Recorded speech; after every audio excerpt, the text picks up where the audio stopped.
Hey there guys, Gamer Jamie Triple One here, and I am here with a different kind of reaction. Basically, uh, I've decided that this year I am going to be doing reaction videos for every one of Bowlestrek's Season 2 reviews. Um, Mainly because Bowlestrek has been saying since around about 2017, 2018 that he's done with Doctor Who. Doctor Who is dead, but yet he keeps coming back, and he keeps coming back solely to complain about the fact that for a few years a woman was the Doctor, and for a couple of years the Doctor is a black queer man. Um, that is his biggest and only issue. And it baffles me because, well, for a start off, the Doctor is an alien. The Doctor being an alien that can change their face means that the show is malleable enough for the Doctor to be a woman, a man, black, white, Asian, anything. But yet, a Bowlestrek and people like him suddenly have an issue with Doctor Who because a woman was the Doctor or a black queer man is the Doctor. And honestly, I just want to just go through this and basically add in all of the context back into his review because he leaves a lot out, and that is on purpose to tell a specific narrative of that Doctor Who is dead because it's gone woke, even though woke just means that you are aware of the injustices around you. And um yeah, I hate to say it to you, but Doctor Who's been woke since 1963 because the whole point of the show was basically to be a look like a look forward at what can be achieved. And at the end of the day, progressive ideals like colorblind casting is never a bad thing. Um, a wide ranging casting call is also not a bad thing. And honestly, things that that I looked into for a previous video I did about Doctor Who specifically, um, I I found out that there was a lot of woke elements all the way back in the 60s, including but not limited to gender ambiguity in alien species, as well as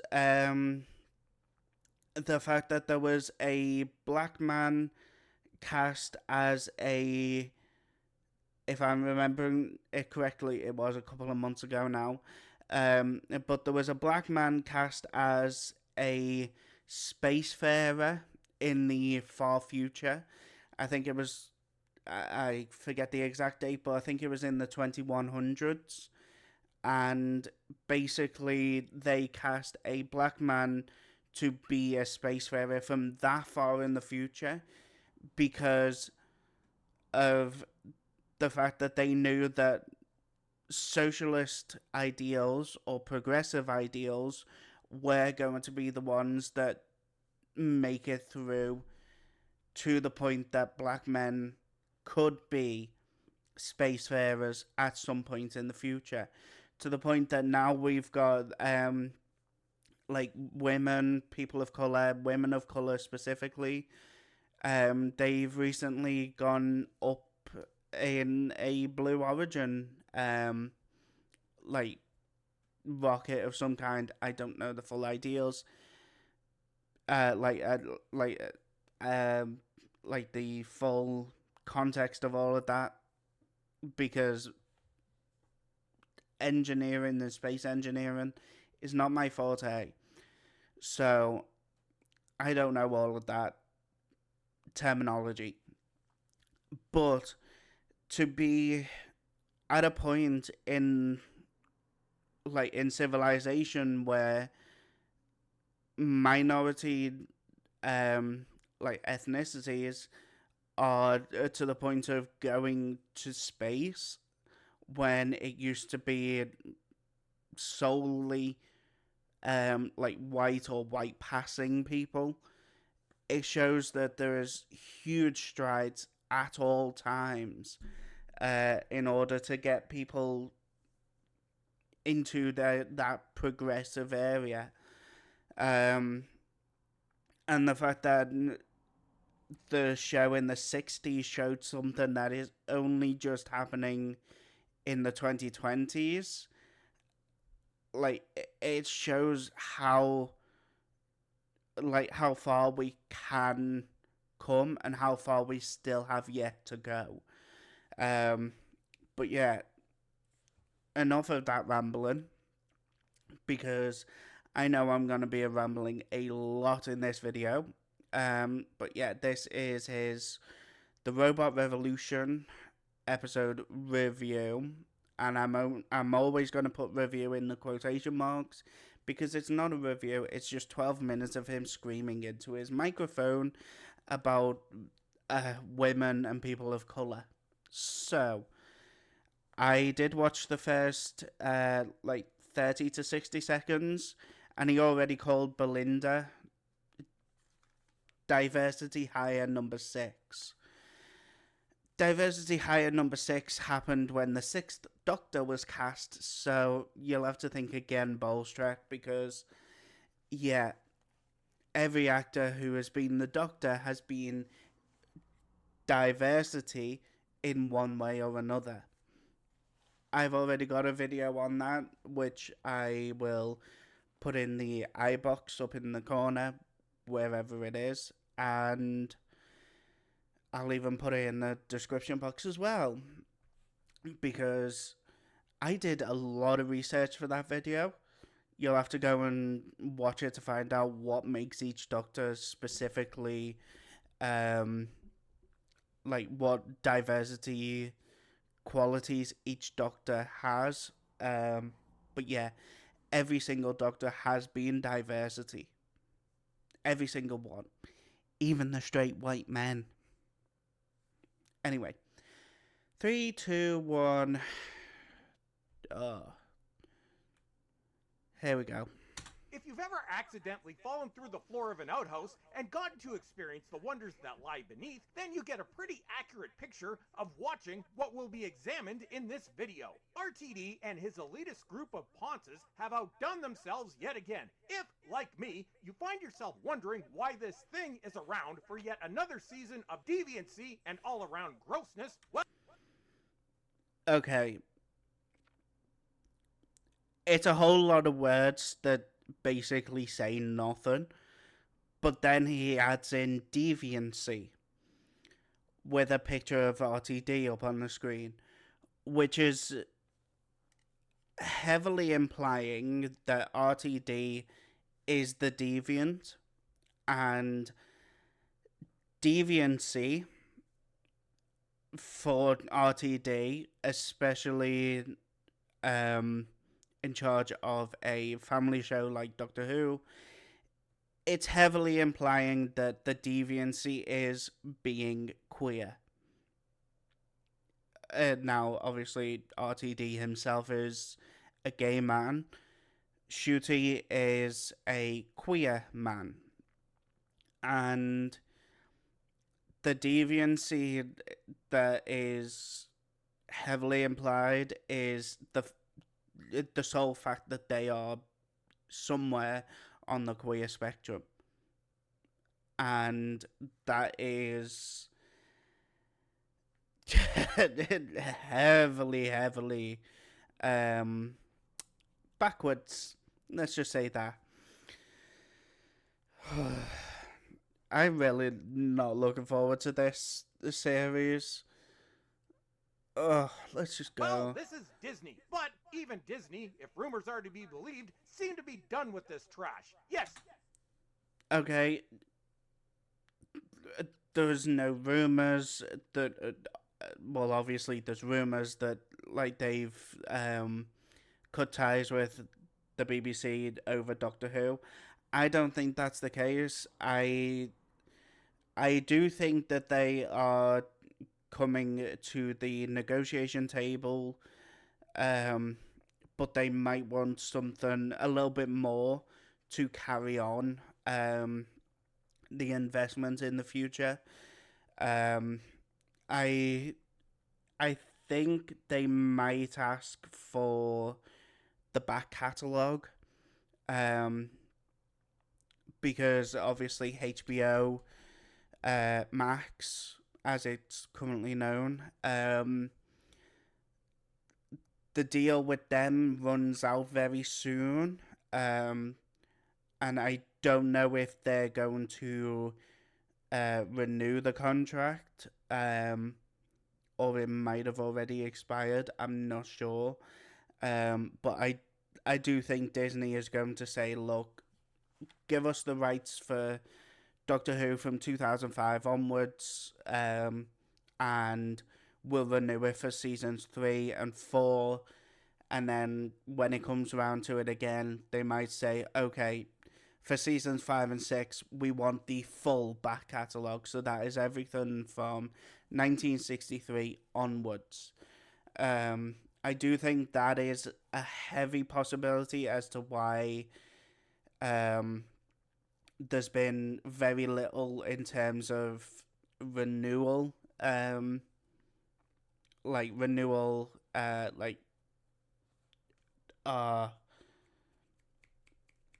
not renewal secrecy. Why was secrecy the word that came to mind? Security. It was close enough. It got me there. Yeah, I think that's why it's taken so long in terms of like renewal security.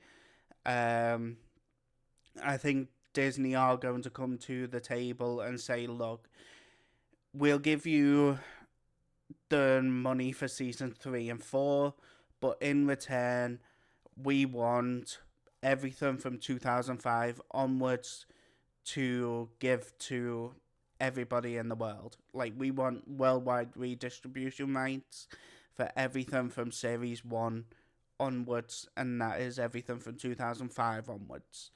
I do think that is a heavy possibility. Um, Obviously, everything is still up in the air at the moment, so nothing is confirmed. Like nothing is coming from a basis of inside knowledge from within Disney or within Bad Wolf, and even those who claim to be are not those who would actually be in the arena of actually making the decisions. So, unless you are RTD or somebody from within Disney who is higher up, who is in a boardroom, yeah, everything you say is literally just speculation and rumor, nothing more. Until we hear it out of RTD's mouth or we hear it from Disney themselves, whether it's the CEO or somebody within a boardroom making a press release, yeah, it is all just speculation. So,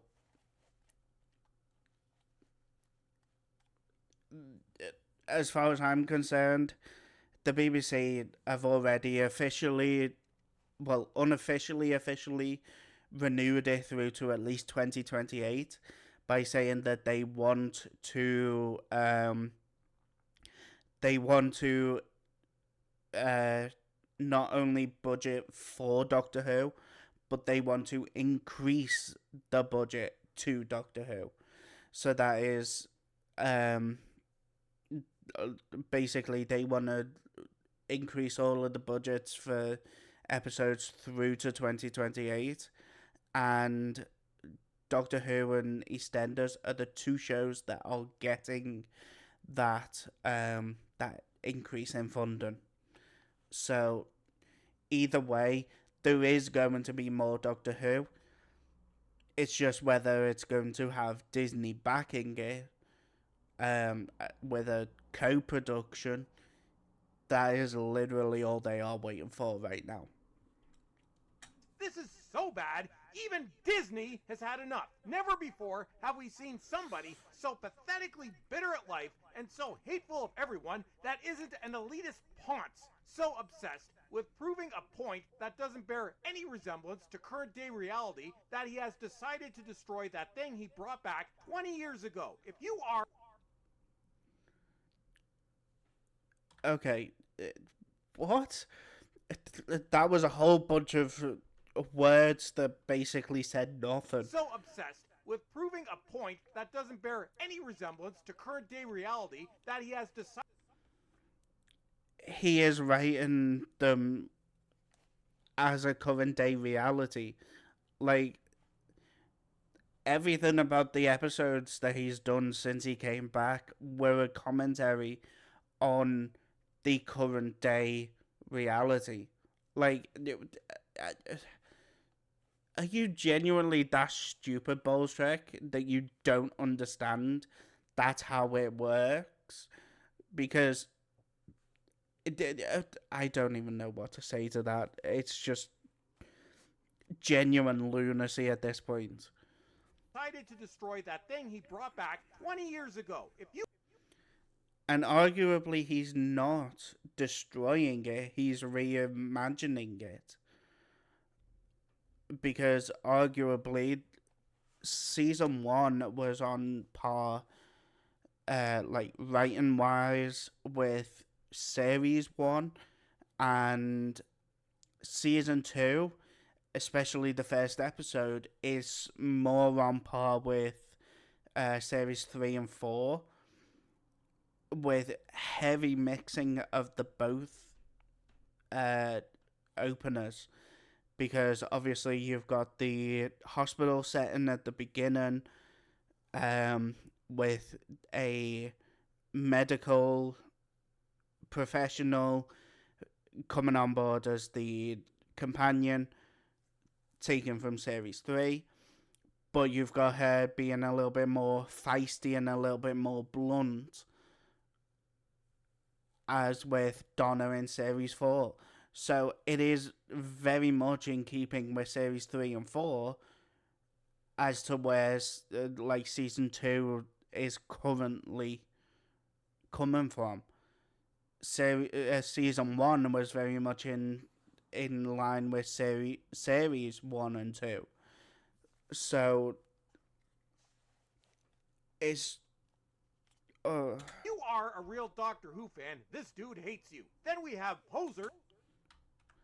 Hang on. Ago. If you are a real Doctor Who fan, this dude hates you. Then we...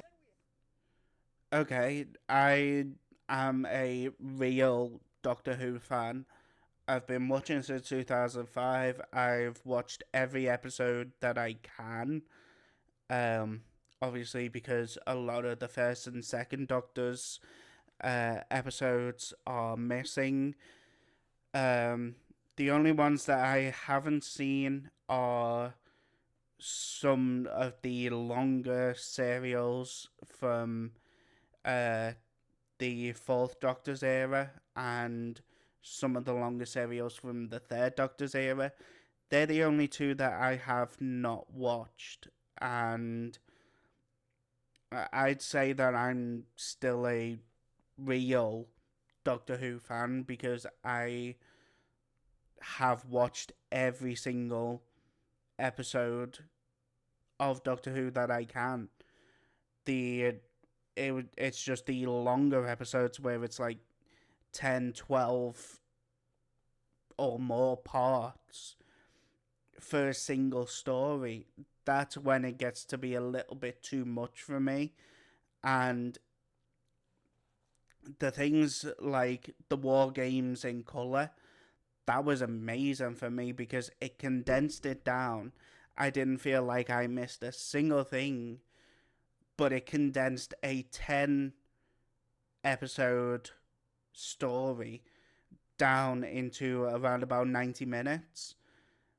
So it was like a big 10 episode story that was, give or take, 3 hours condensed down into a 1.5 hour movie.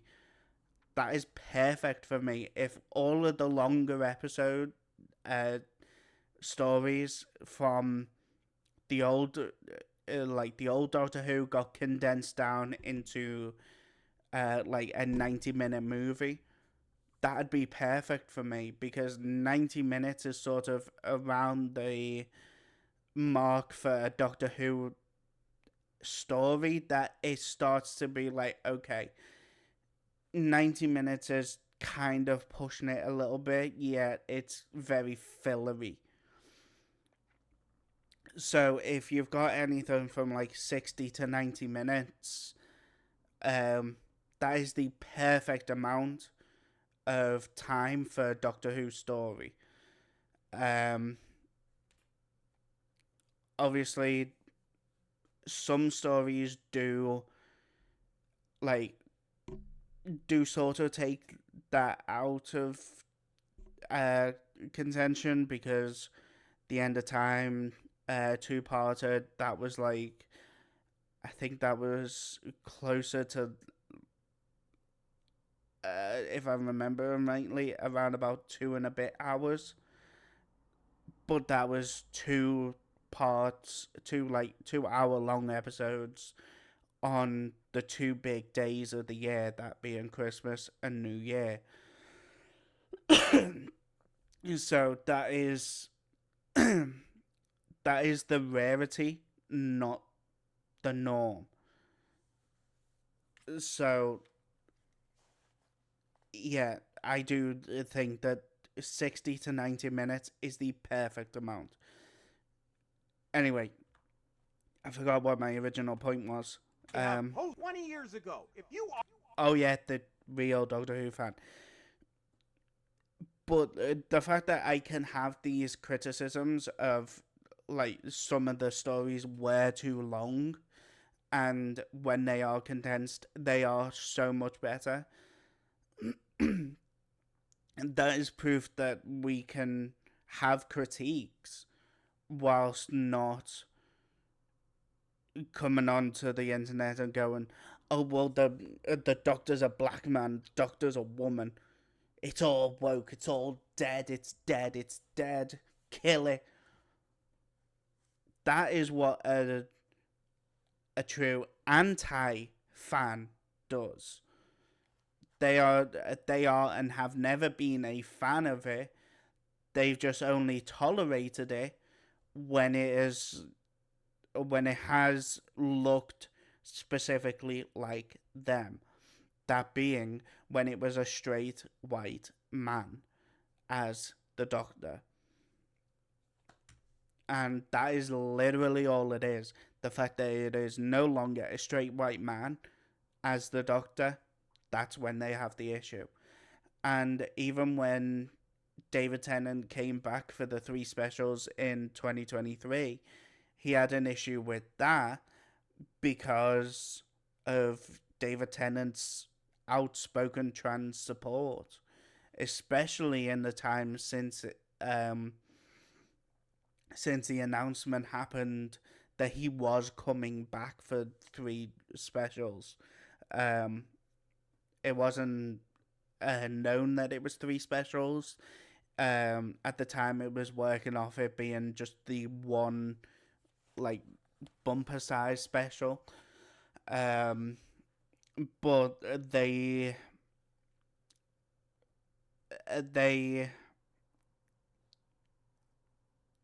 the anti Doctor Who people have had an issue with him solely because he is a staunch feminist. He is a staunch trans ally. Um, Especially since one of his children is on the queer spectrum. I think they are non-binary, but I could be wrong about that. But they are somewhere on the queer spectrum, and he is a huge ally to the queer community. So for them who had an issue with him, it was solely because he was not only a fan of Jodie as the Doctor, he was a fan of the trans inclusion, and outside of Doctor Who, he has just been proven to be a huge progressive, and yet,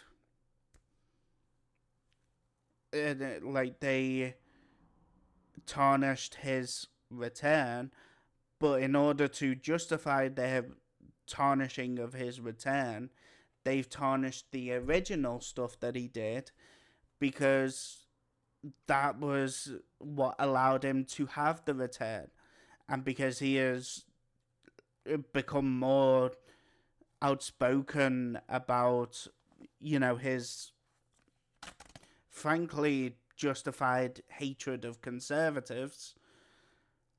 Yes, they've had to go back and they've had to tarnish everything that he did back then, because it's almost like a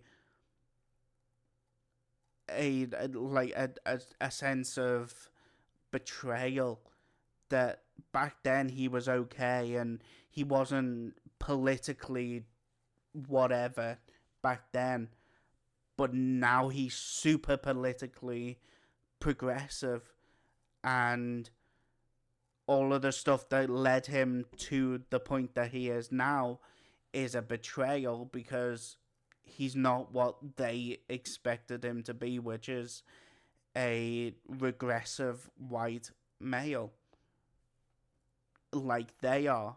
So it's just that is basically the be all and end all of it. But let's carry on, because I want to try and get through this as quickly as possible without it being a 3-hour video. And I'm already half an hour in. Are a real Doctor Who fan, this dude hates you. Then we have posers that claim to be fans of this Drek, a mix of pathetic, low testosterone losers and people that should be on a list. Man, these people... Okay, posers who claim to be fans of this Drek. I loved the Robot Revolution. I am a fan of RTD's work since he came back. And the fact that he is saying that people should be on a list, with a picture of RTD on screen, yeah, he is basically just saying that all queer people should be on an S offenders list. I can't say it because YouTube won't allow me to, but that's basically the be all and end all of his criticism, is that queer people should be on the S offenders list. People are creepy. Say hello to them.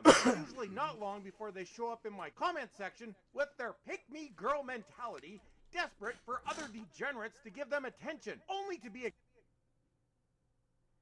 Who's being a pick-me, Bowlestrek? Because the only pick-me is you. Like, the pick-me girl mentality is you. You're trying so hard to be a pick-me for conservatives that you've completely ruined every chance that you've got of being an actual media critiquer. Like, you can't actually be a media critic because you are so entrenched in the radicalization of, um especially, like, this goes back well over a decade now, to the late 2013, 2014 Gamergate stuff, where women in gaming was looked down upon because it was seen as a male centric, like, pastime. And then those who had an issue with women in gaming got even further radicalized by the 2016 American election. Um, Back then, I was a huge Bernie bro, still am, but I was very much a case of, if we have to have Donald Trump go up against anyone, I want it to be Bernie. When it was Hillary, I became a Hillary like fan in order to try and get people in America to get her to be elected. Unfortunately, it didn't happen. And then just the over time dismantling of, like, critical publishings of, like, criticisms of Donald Trump and things like that, because they were always passed off as fake news because they were negative about Donald Trump. But then anything that was positive about Donald Trump was categorized as true news. Like, it was clear that it was the radicalization that was happening. And then obviously in 2020, I was, again, Bernie bro, but I backed Joe Biden because he became the presumptual. And throughout 2020, like, especially with the lockdowns and the COVID restrictions and all of that, like, everything completely changed. And yet he was still trying to radicalize people because that was his whole MO.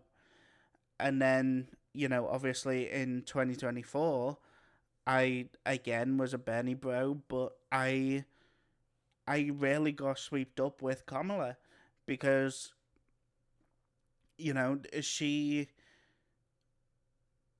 she had a huge point of showing that she was joyous, whereas, she was joyous, but she also had, like, mountains of policy behind her.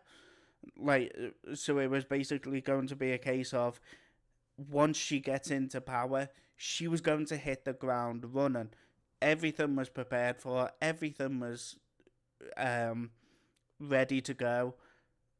And then, obviously, Donald Trump somehow won. And we are currently living in even more radicalization, to the point that now Donald Trump has been found to be ignoring Supreme Court, just like Supreme Court rulings, and he has been shown to be defying the Supreme Court and other circuit judges in order to carry out his unconstitutional and frankly illegal executive orders. So it is further radicalization that is happening, and the fact that, like, he has now completely ruined all of his chances to ever be a genuine media critic. It's honestly not surprising because it is just furthering of the radicalization that he fell into. And the fact that he does not see that is part of the problem. And the fact that other people like Mr. TARDIS and DTDW have like pointed out the fact that it's just radicalization against anybody of a minority. He goes on and calls them slurs all over the internet. So he's just not willing to listen to any criticism of himself, because the whole point is he's radicalizing everybody who listens to him. Like, to the point that people are either saying things like, I always look to your like, I always wait for you to do anything, because like, I always wait for your videos to come out, because that's the only way that I find out about the episodes. And it should not be. You should be going into everything with an open mind and making up your own mind. The fact that his audience is not willing to watch any of the episodes but listen to his warped and radicalized reviews, it's just showing that that's his whole MO. That's the only thing he's got left. Because he can't say, oh, this episode was good, that episode was good. In and amongst all of the noise of the badness, I found something enjoyable about this episode or that episode. He can't say that, because everybody that is in his comment section, who go back and like watch him every single time he uploads, they'll immediately like turn on him, and he doesn't want that. Ignored or to be made fun of by normal people. Anyway, let's get started. We begin with an ESG approved relationship where we meet this rather sad example of a man. An ESG approved relationship? What? ESG approved.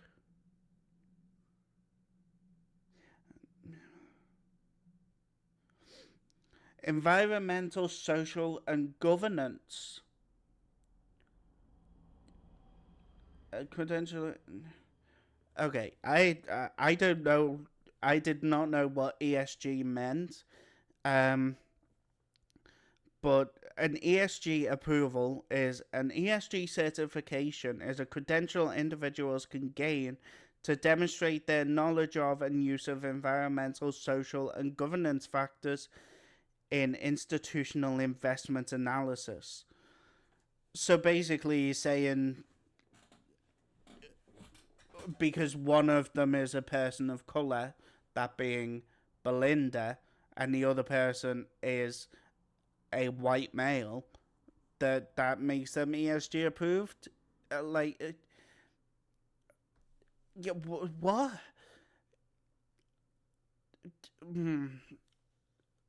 I can feel my IQ points dropping by the second. And if you want to know what your average modern day creep or poser RTD fan looks like, yeah, that's pretty much it. And I'm an RTD fan. I love the new season so far. Granted, it's only one episode, but I've loved it. I've loved that episode. I loved last season. I loved the three specials that RTD did in 2023. So does that make me a poser? Because if so, then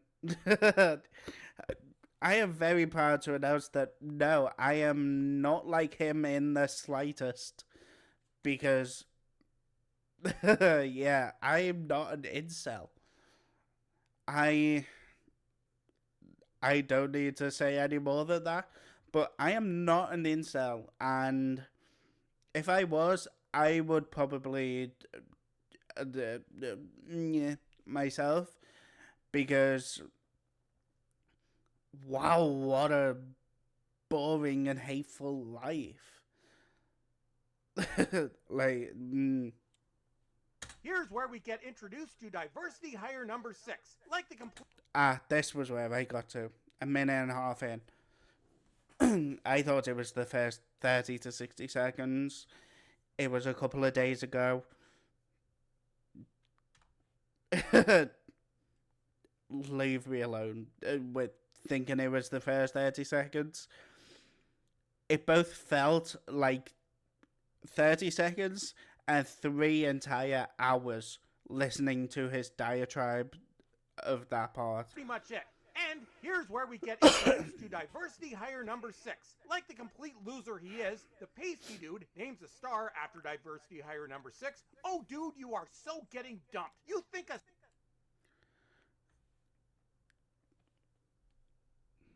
Bearing in mind that this part of the episode took place in 2008.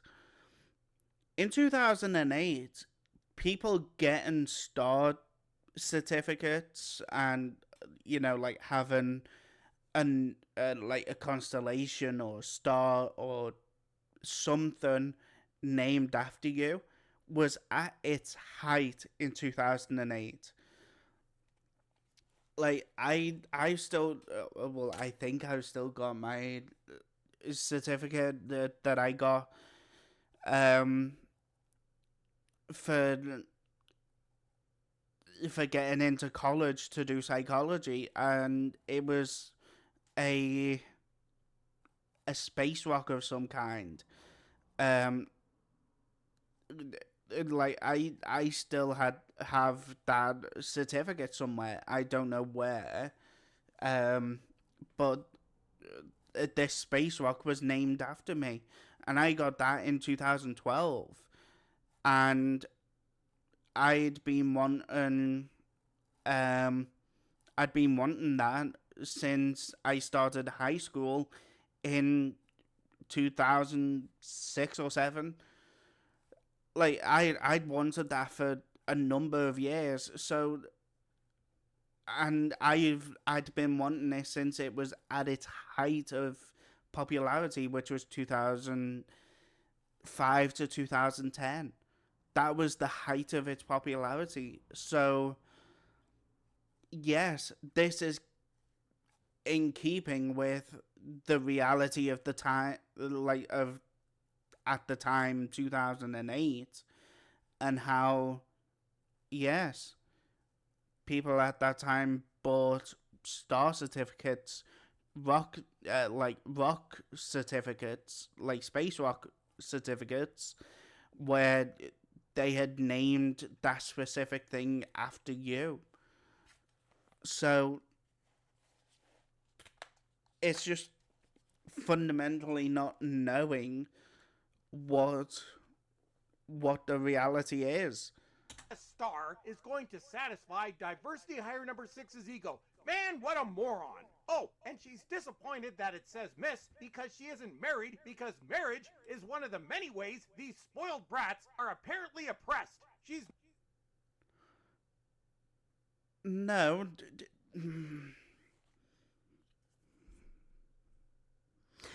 This was the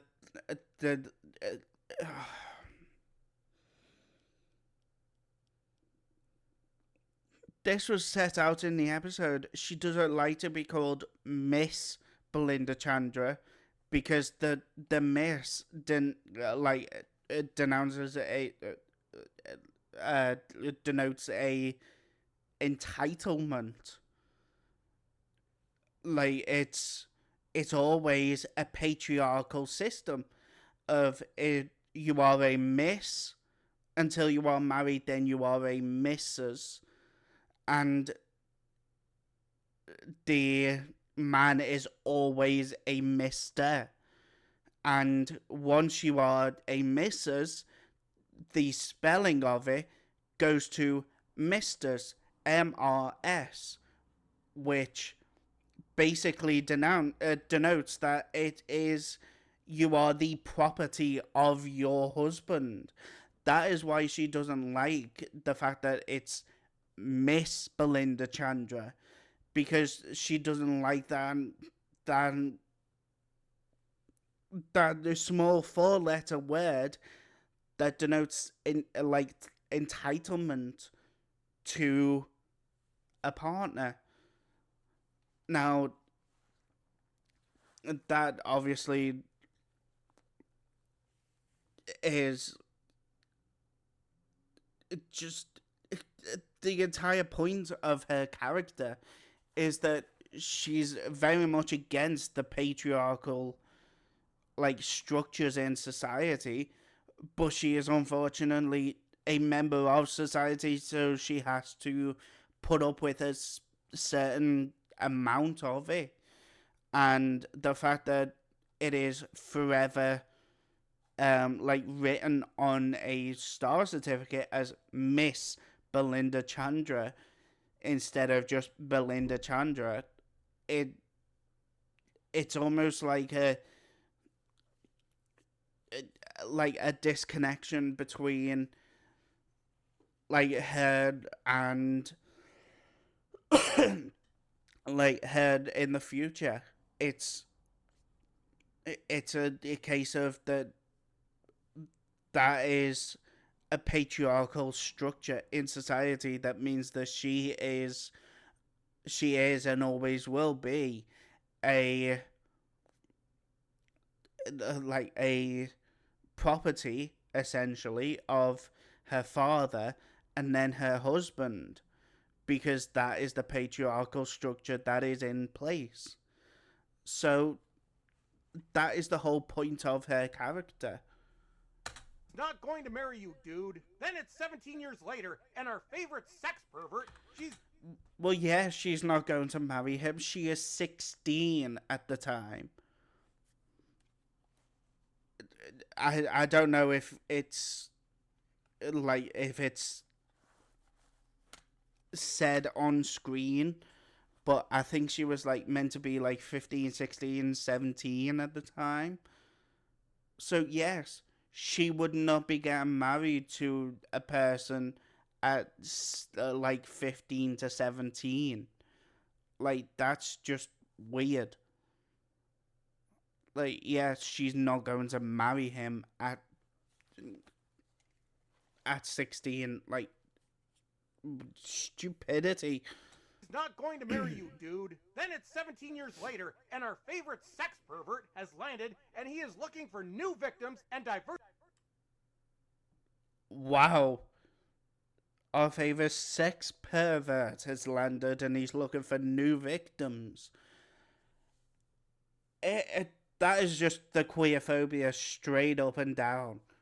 There's no nuance about it. That is just straight up. Oh, he's queer. Then he's trying to get kids and trying to get victims. That is the be all and end all of the queerphobia there. Was checkboxed her way into the NHS is helping a man. She has not checkboxed her way into the NHS because at the end of the day,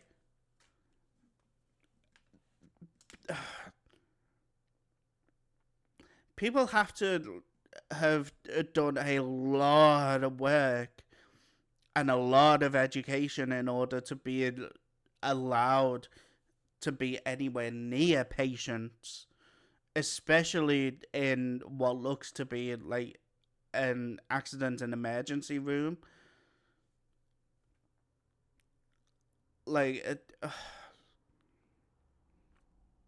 So it's just that is just, oh, your skin color isn't white. Oh, then you're a checkbox for the specific specific work environment that you're in. And for this example, she's a checkbox for the NHS. At a time when the NHS is under fire because it's not retaining enough medical staff, and this is showing that. It is showing how severely underfunded and 1 second, how severely underfunded medical institutions are, like hospitals, like doctor surgeries, like other medical facilities. And when it goes further into it, where she is in a house share, it's showing that even though she is in a prestigious job, that of being a nurse, she is still earning so little that in order to have a roof over her head, she has to share with at least two other people. And the two other people that were shown, um, that could have just been the two people who were in at that time. She could have been house sharing with 12 other people, for all we know. And that is the point that was being made, was that she is like she is working a prestigious job being a nurse, but she is severely underpaid, she is severely underthanked, and she is severely underappreciated. And that is the whole point of her character, is that she is to the point now that like she's just giving up on anything besides going to work, coming home, going to sleep, going to work again. And diversity hire number 6, who has checkboxed her way into the NHS, is helping a man while asking if he was bitten by his wife because, white people. Dr. Nutty hears... It wasn't a commentary on his whiteness. It was a commentary on whether... it was a joke on whether he was here to try and just stay away from his wife for a few hours.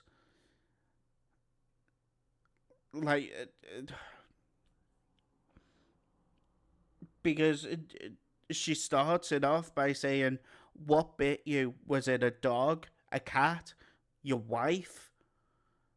Because, at the end of the day,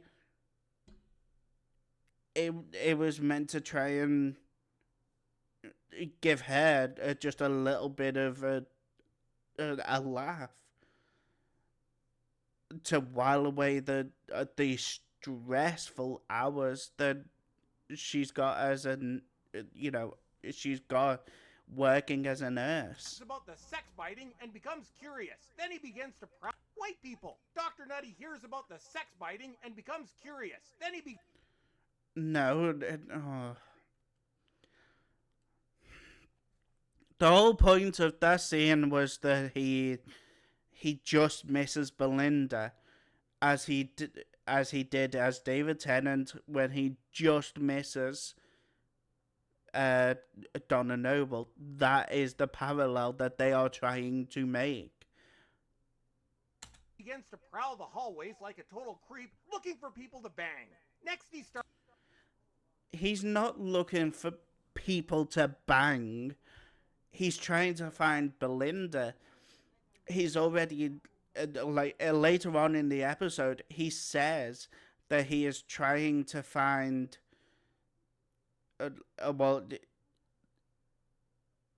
he doesn't say that he's trying to find Belinda because he's found Belinda, but but he says to her that the whole reason that he was there in that hospital was to look for her, and because he told me about her, whoever he is, that could be just about anybody coming up, so I'm not speculating on that. But he literally says I was in that hospital looking for you. You know, he told me about you. I can't say much because timelines are out of sync, but I was looking for you. Starts begging for home addresses from this lady at the reception desk. You know, dear, Again, he was looking for this is a Belinda. hospital, and it should have security. There's a simple solution to this. Just throw the creep out. Then he blows. He was asking for the he was asking for the home address of Belinda because he was trying to find her because of this. He then told him to go and find her.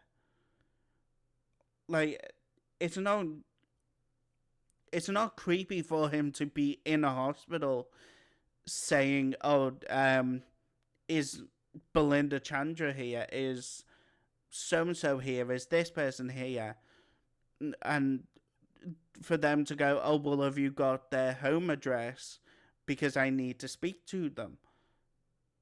Okay, yes. If he was there wearing next to nothing and asking the same questions, yes, I would say, okay, little bit weird, but yeah, throw him out. But the fact that he is fully dressed and he is asking nicely, it's just uh, it's just clear that he is trying to twist everything into a specific narrative that the Doctor is being creepy simply because the Doctor is being played by a queer person. Should have security. There's a simple solution to this. Just throw the creep out. Then he blows out the power to the hospital, possibly killing people on ventilators and diversity higher numbers. No, all hospitals have backup powers. They have separate. They have life saving and life prolonging equipment like ventilators and uh, machines of a similar ilk. They have them all on a separate power source. So if there is ever any time where the primary the primary power source goes out, the secondary backup power source keeps at the very least the life saving life saving machines going until the primary power source can be rebooted for whatever reason the primary power source went out for. He blows out the power to the hospital, possibly killing people on ventilators and diversity higher. So nobody on ventilators will have died in the primary power source going off. The secondary and backup power sources will have kicked in almost immediately so that they are not left for too long without power. I think the backup takes maybe a second or two to kick on. So yeah, nobody will have died in that hospital. The primary power source will have been returned within a short while, and the secondary and backup power sources will have taken over. Number 6 looks very grumpy. It was just a visual effect to show how much the Sonic, how much damage the Sonic did. Well, I can tell you're going to be an absolute joy this season. Can't wait. Then another Yeah, that's the point. She's in a thankless job. She's run down. Almost like that's the commentary. Pasty white dude is telling her not to steal his granola bar. Jesus, you have a job. Go buy your own food. Or does Pasty... She does have her own food. It's all, as she proves in a second, it's all it's all sticky taped, post-it noted on like their respective belongings. And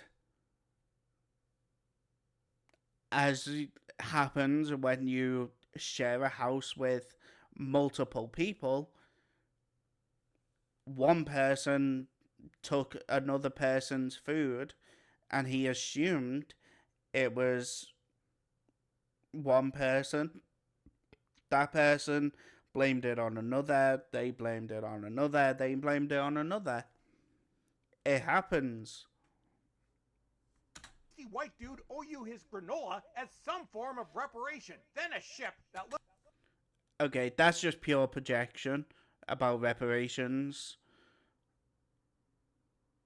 Like, she literally says in that exchange, it was the other person. And he says back, oh, well, they said it was you. That was the whole point of that scene. To show the tension that happens from people living together. Looks like it was built from a model kit from a pawn shop, shows up and, like the oppressed... that looks like it was built to owe you his granola as some form of reparation. Then a ship that looks like it was built from a model kit from a porn shop. Okay. A model kit from a pawn shop. Right, I'm going to look at this as the two different ways of spelling porn. It could be PAWN, which is a pawn shop, which is a cheap, like a cheap shop that you get like secondhand wares from, which that's kind of the whole aesthetic, is that it is both retro but futuristic but dilapidated. That's the whole vibe of the robots and the like the robot machinery. They're supposed to look both retro and futuristic whilst also still being dilapidated, because they were based on like sci-fi movies from the 50s and 60s. That's kind of the point. And for the other spelling of pawn shop, the PORN shop, like, I don't know about you, but I would not have anything that shape going anywhere near any of my orifices. So, whatever floats your boat, Bowlestrek, but I unfortunately will not be partaking.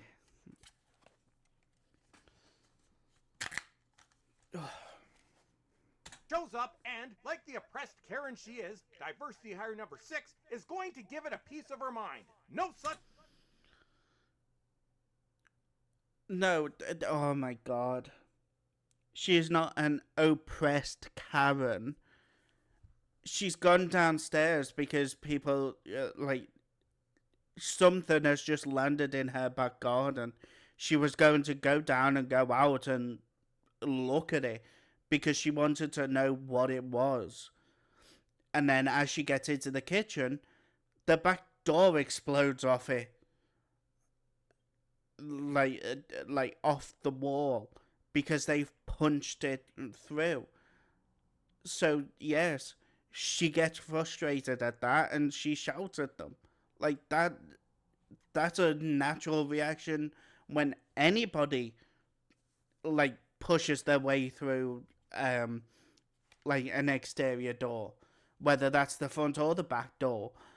If somebody is coming into your space, you'll go like without you inviting them in, you're going to shout at them, and her reaction is completely on topic. It is completely and fully justified.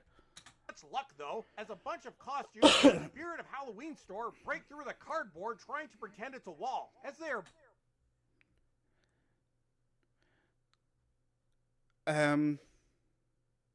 No, they used Number 6 is going to give it a piece of her mind. No such luck, though, as a bunch of costumes from a Spirit of Halloween store break through the cardboard trying to pretend it's a wall, as they are... Okay.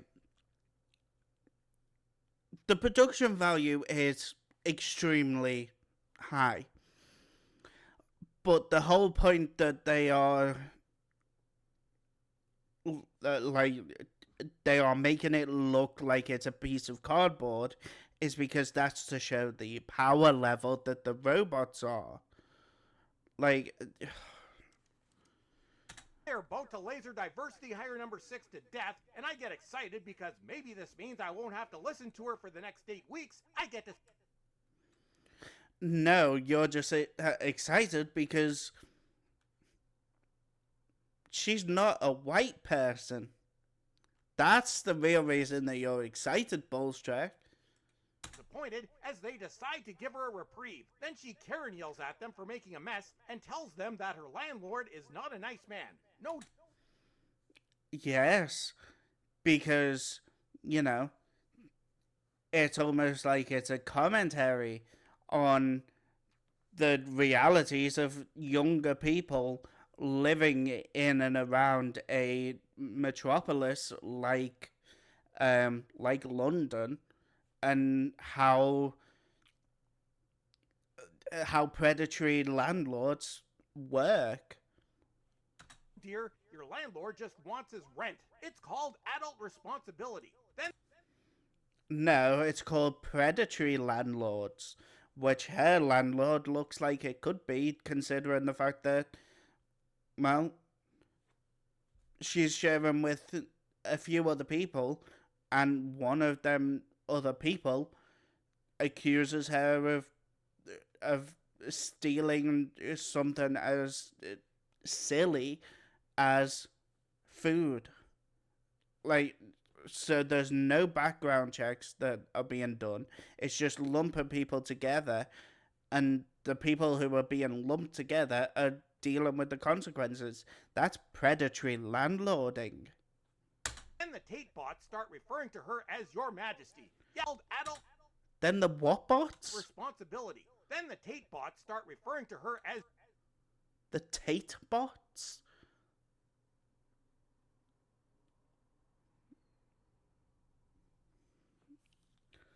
Like, I don't even want to know what he means by that. Your Majesty. Yeah, that's what she needs, an even bigger ego. Then they evaporate the cat because RTD is a very sick man who apparently hates animals now too. What did the...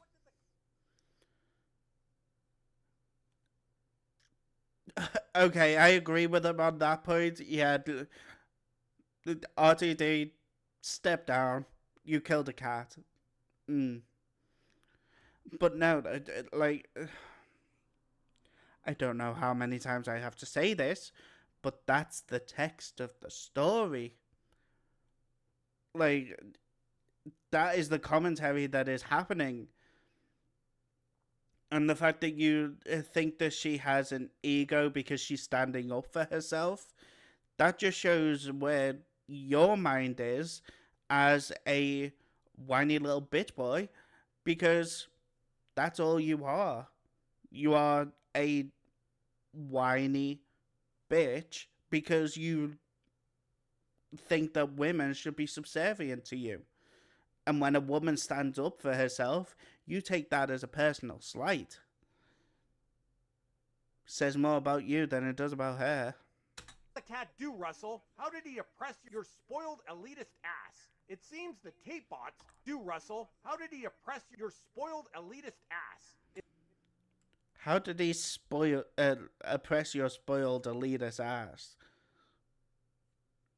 No, it was.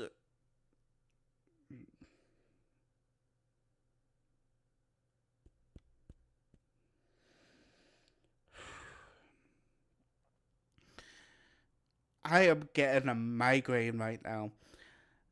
It isn't.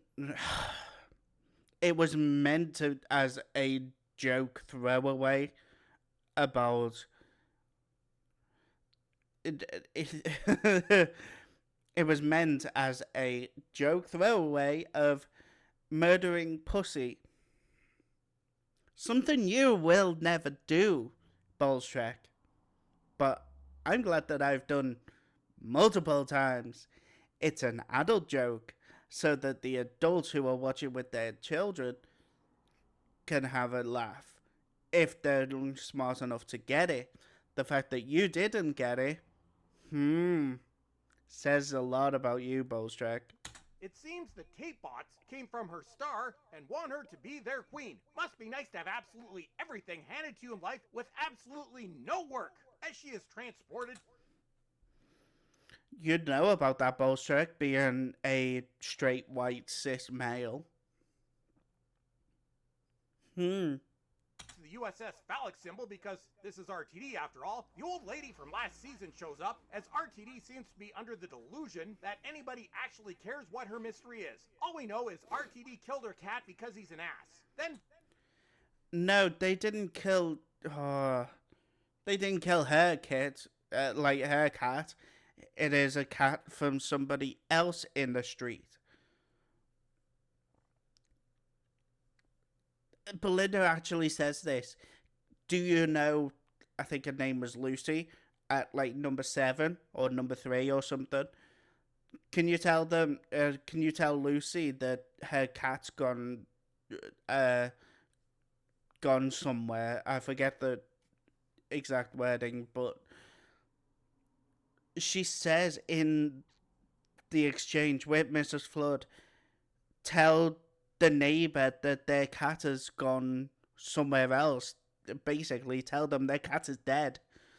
Dr. Nutty, interrupted in his nightly prowling, fails to save her because he fails at everything that doesn't involve being a pervert or talking about how awesome he is, and that is casting, rather than finally putting an end to this hell, is the best thing ever and is going to save the world. Also, why do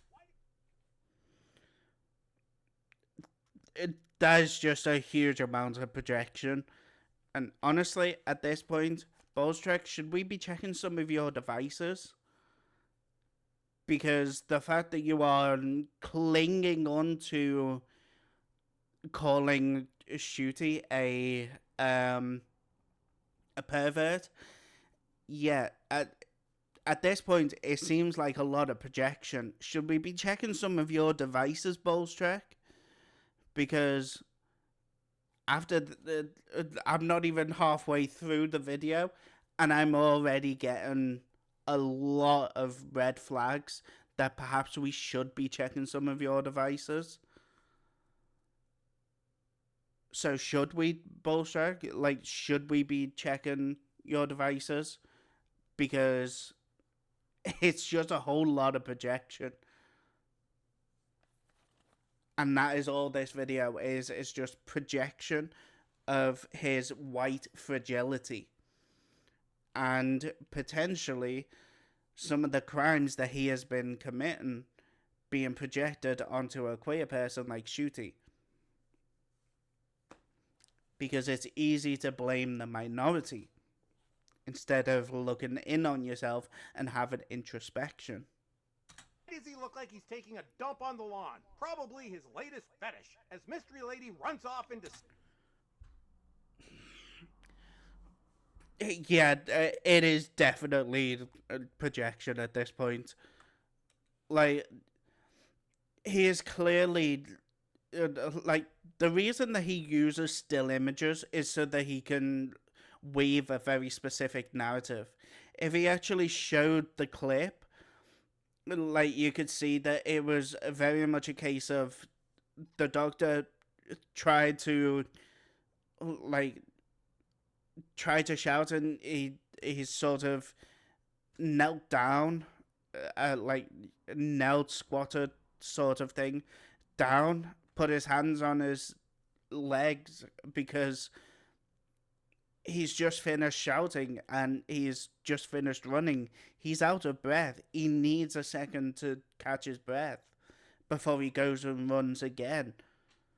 Like, it's the text of the episode. He's taking a dump on the lawn, probably his latest fetish, as Mystery Lady runs off in disgust. Next, RTD blames her ex-boyfriend.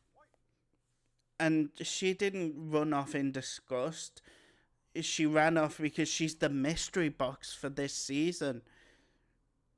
She didn't want to be seen by Shooty because that's the point. She's not meant to be seen by Shooty at this point. That's why she turns around and says, "You ain't seen me," and then runs in. Because we're not supposed to be seeing her right now. Well, obviously, as written, we are, but the Doctor and her fourth wall breakingness are not meant to be seen by the Doctor themselves. Boyfriend for her trouble because it's common practice in the UK to blame working class white dudes for absolutely everything. It was a gift, princess. Be great. Yes, she tells them to go after him because he is the one who bought her that certificate. Like, she was the recipient of it. She didn't ask to be given it. She was the recipient of it. So, by the logic that she is deciphering, using the very limited knowledge base that she has got at this point, she's putting two and two together and coming up with, well, I'm only the recipient. The person who bought it should be the one who you go after. Like, it's the text of the episode. For once in your life. Also, it seems that he owes her 50 quid because he's a thieving white dude. Man, she's such a delight. No, it's not that he's a thieving white dude. Again, massive projection. Should we be checking your devices in Bowlestrek? She says he owes me 50 quid because people can borrow money. People can borrow money and then forget to pay back. Like, a few people I know owes me 50 quid. A few people I know owes me more, owes me less. It happens. But the fact that she says to these robots and tell him he owes me 50 quid is because she is no longer in touch with him. So she has no way of communicating to him, you owe me 50 quid.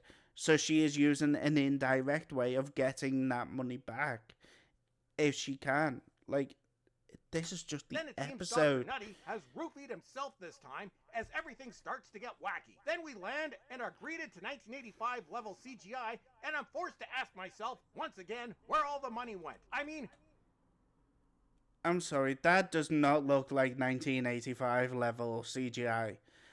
That is, honestly, I'm surprised that's even capable of being done now on a TV budget. Like, I remember going and seeing the Avengers two-parter, Infinity War and Endgame, in the cinema, and I was surprised that we could even do that on a $500 million budget. And the fact that they could do something as impressive on a TV budget, it just boggles the mind.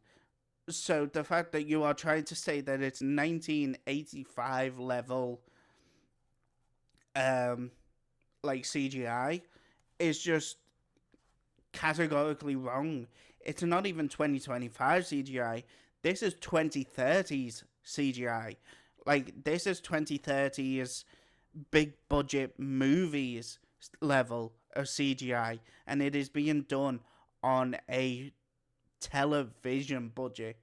Like, that is massively, massively, massively impressive. Granted, you have completely unqualified people working on this, but come on! And it seems AI is. Clearly, they are not unqualified if they're capable of doing all of this on a TV budget when it looks like it it belongs in a massive budget film like the Marvel series. It's just incredible what they can do nowadays. Especially because it does look so futuristic. You have completely unqualified people working on this, but come on! And it seems AI is now using DEI in its hiring practices too. No white dudes! No white dudes ever! Unless they're.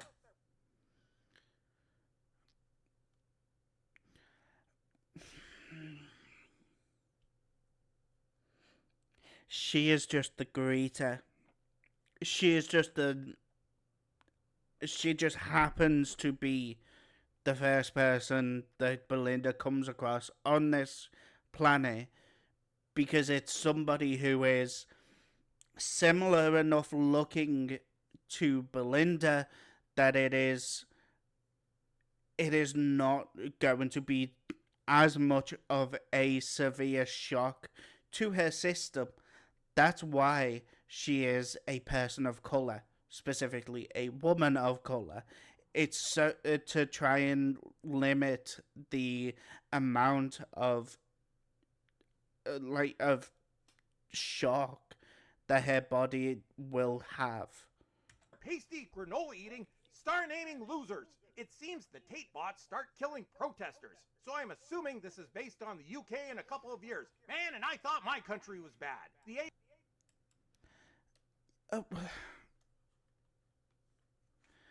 no, because nobody's killing protesters in the UK.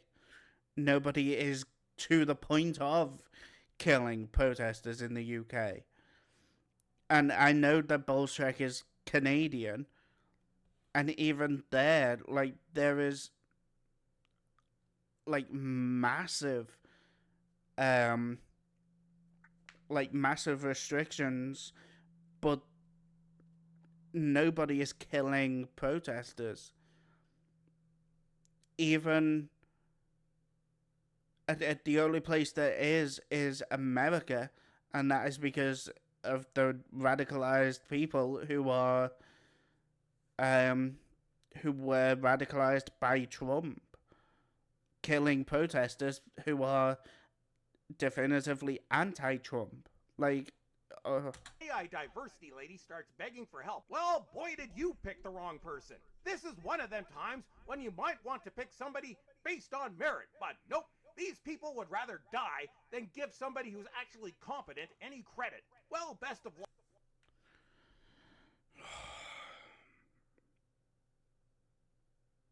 So it is just white fragility. Got it. Up to you. Next, we get treated to a game of Spot the Creep while diversity hire number 6 sits on the throne of big dongs looking as pleasant as ever. It seems that diversity hire number 6 is getting forcibly married to a sex bot. Oh dear. And then she gets to become low-rent Robocop. Then diversity hire number 6 asks why everything on this planet is so stupid. Simple, dear. RTD gave away any talent he might have had a long time ago. Now he's only interested in sex bots. Then Dr. Nutty makes... That is just massive projection from Bowlestrek. Just known at the mention of sex bots and decides to tell us a story of degeneracy and deviancy while tricking the robots so our diverse team of rebels can have a shootout as Dr. Nutty hides in the corner like a little bitch while they all get killed because that's how Dr. Nutty works. Then after... No, because the Doctor doesn't carry a gun. He still sees robots as people, as beings. He still sees robots as beings, so he treats them as equally as he does like living humans. So he's not, he is not and will never be taking up weaponry against human beings or robots in any way, shape, or form. That's the Doctor's MO for as long as ever. Everyone is dead, Dr. Nutty escapes. What a hero! Then he starts to cry. Well, maybe if you were less of a crying princess, you might actually have saved someone for once. Then he was crying because somebody that he had spent 6 months getting to know just died in front of him. kills the robot that was only there to polish the floor. Dude, you're such an ass. Then he literally says in the episode that that it has tracking capabilities. Like there's a tracking device within that little tiny robot that means that the red robots, would be able to track it. Like it's self-preservation. Like that's the whole point of the Doctor switching it off for a bit, was because it was going to be tracked by the red robots. Diversity Hire number 6 takes charge of their makeshift hospital like the girl boss she is. Maybe you should ask before Bart. No, she's a nurse. She is just kicking back into helping. Like she is kicking, her instincts as a nurse are kicking in. So she is trying to help out as best she can by taking over some nurse duties. Takes charge of their makeshift hospital like the girl boss she is. Maybe you should ask before barking orders. And aren't you just a nurse? Never mind. How oppressive. Just a nurse? Just a nurse? Bowlestrek? God, I hope you never have to go to hospital. Because it's nurses galore. With a handful of doctors. Because that's how it works. Nurses have to be extremely generalized, whilst doctors can be more specialized, because nurses have to be able to help everybody. Doctors have to be able to help specific things. And the fact that you have just said she is just a nurse, that just shows that you've got no contempt of any respect for like medical professionals. You should ask before barking orders. And also, she did not bark orders. She asked, is this fluids? Is this, like an earth IV? I want to try and help. And I don't know if anything on this planet is the same as it is on Earth. So she asked rather than assuming, which is the best thing that she could have done. She asked, is this similar to how it is on Earth? And when they said, you've got one thing,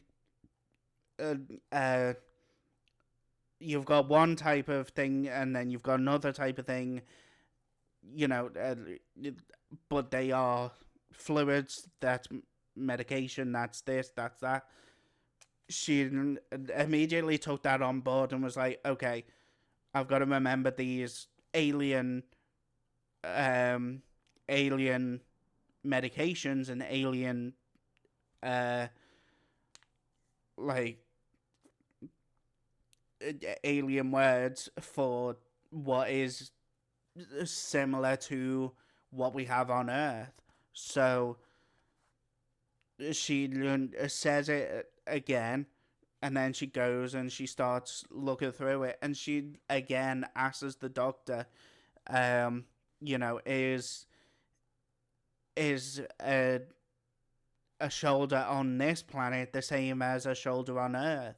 Like, is it the same for these people as it is for humans? Like, are our shoulders similar enough that she can pop it back into place?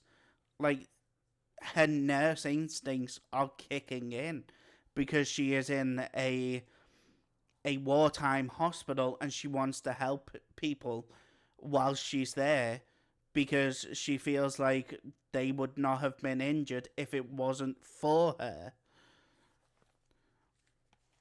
Like, it's just the text of the episode. And aren't you just a nurse? Never mind. How oppressive of me. And, oh gee, it seems diversity hire number 6 is... Yes, that is oppressive of you by saying she is just a nurse. Never mind. How oppressive of me. And, oh gee, it seems diversity hire number 6 is linked in some way to her character from last season. Let me count the ways I don't care. Then diversity... Well, it's a good job that you're not an actual Doctor Who fan, then, isn't it? Because pretty much all of the actual Doctor Who fans who watch it and enjoy it, and they're not happy that it's explicitly, like, uh, explicitly correlated, but they are happy that it's nothing more than, oh, by the way, you've got you've got a descendant 3,000 years in the future. You happen to look alike. If it stays at that, then perfect. Perfect. No notes. Done. But if it starts to be more than that, then there will be a few people who will be massively disappointed. Especially if it turns out the Monday is Belinda from the future. But Belinda pretended to be Monday to be to tell the Doctor about herself or something. I don't know. But basically, if Belinda and Monday are the same person, yeah, there are going to be a lot of people disappointed, and quite frankly, so will I. hire number 6 starts slagging off doctors because they apparently do no work. Well, this one doesn't. Yes, it was a joke for her to provide a little bit of levity because she's clearly stressed out to the max right now because she has just had all of this dumped on her. She is on a completely different planet, so she wanted to give herself a little bit of levity in a super extremely stressful situation. Plus, comparatively, yeah, doctors don't do as much. It's it's the reality. The nurses are the ones who do the most. Like I said, nurses have to be wide ranging. They have to be able to treat everybody, whereas doctors can be specialized, so they only have to treat a certain amount of things or a certain branch of things. That's why you have people that like doctors that are psychologists, doctors that are sociologists, doctors that are uh, rheumatologists. You have doctors who are eye specialists, for like eye tests for glasses and things like that. That is all still doctorates. They are all still doctors. They are specialized doctors. But then you look at a nurse and they have to be capable of not only being able to work in a ward, so they have to be able to give medication to you when you need it.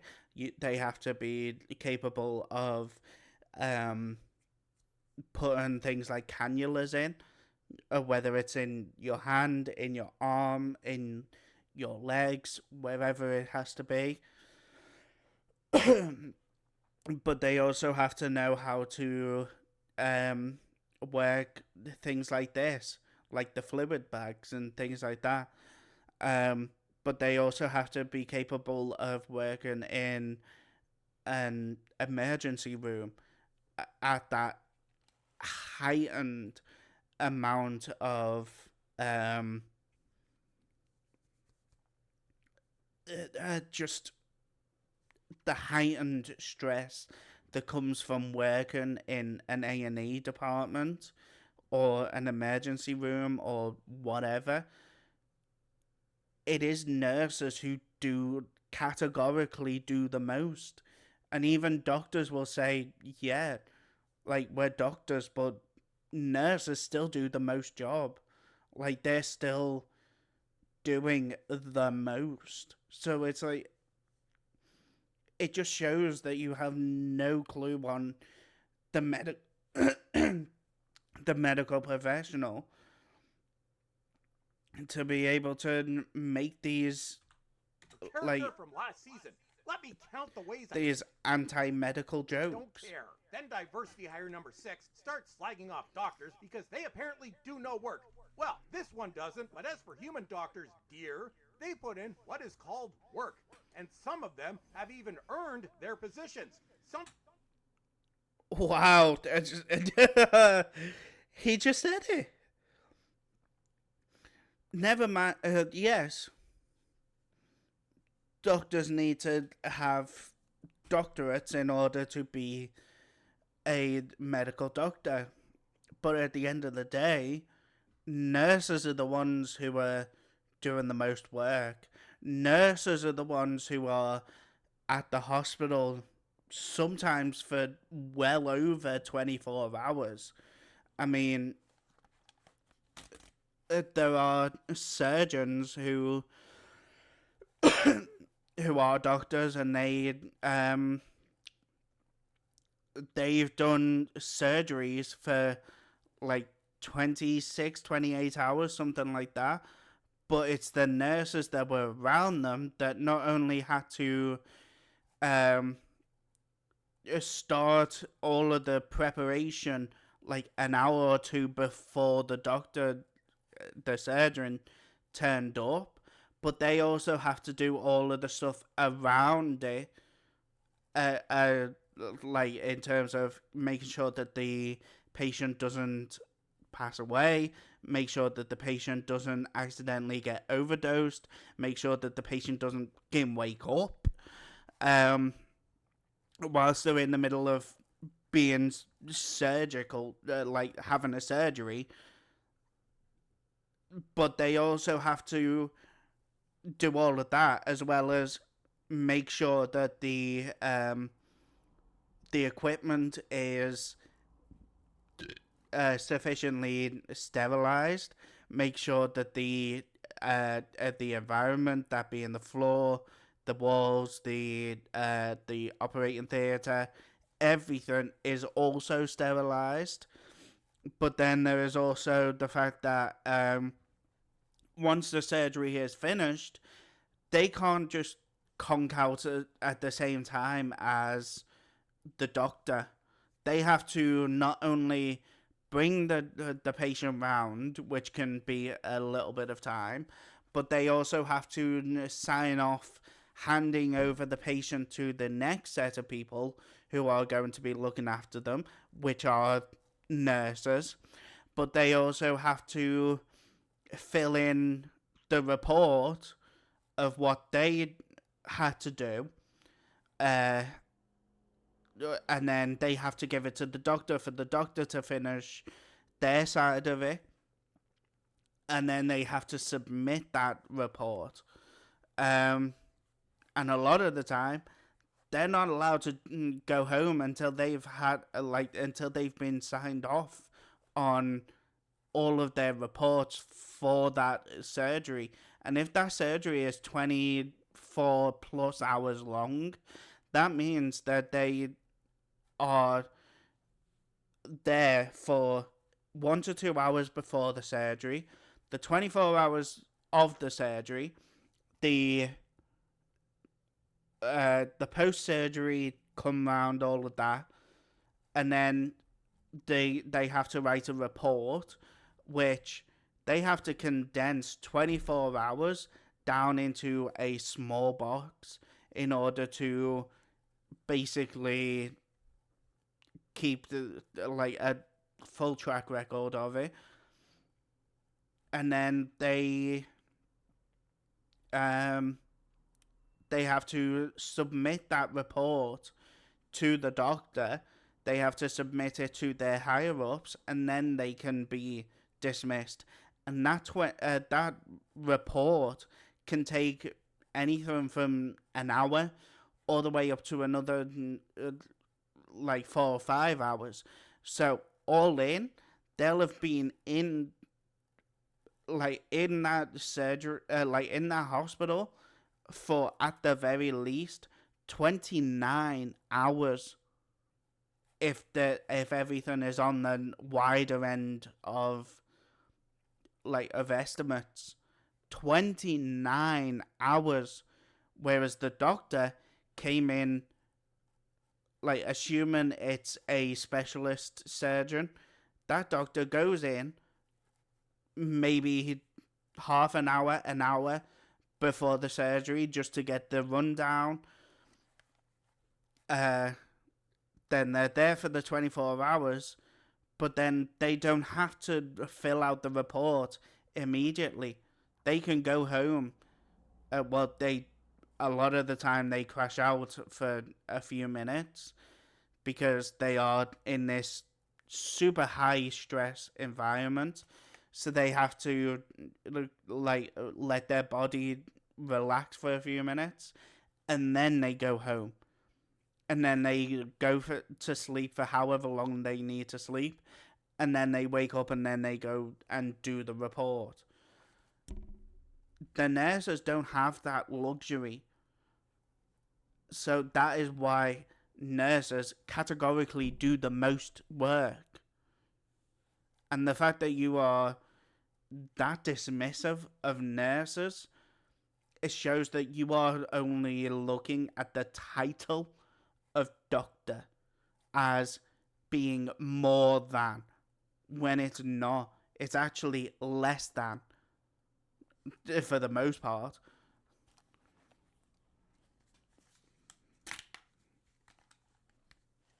And that just shows exactly how you think of medical professionals across the board. Because on average, doctors are only the title. Nurses are the work. Doctors are the title.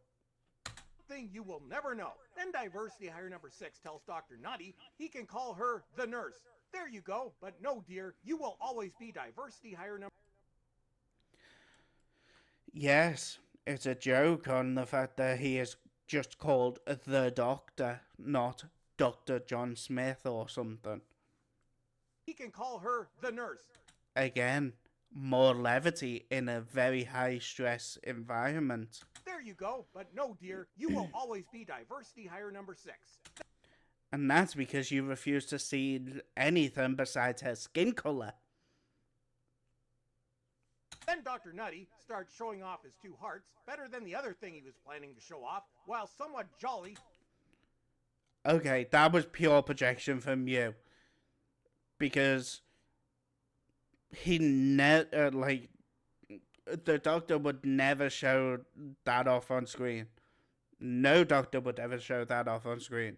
That is you projecting onto the show that he was going to show that.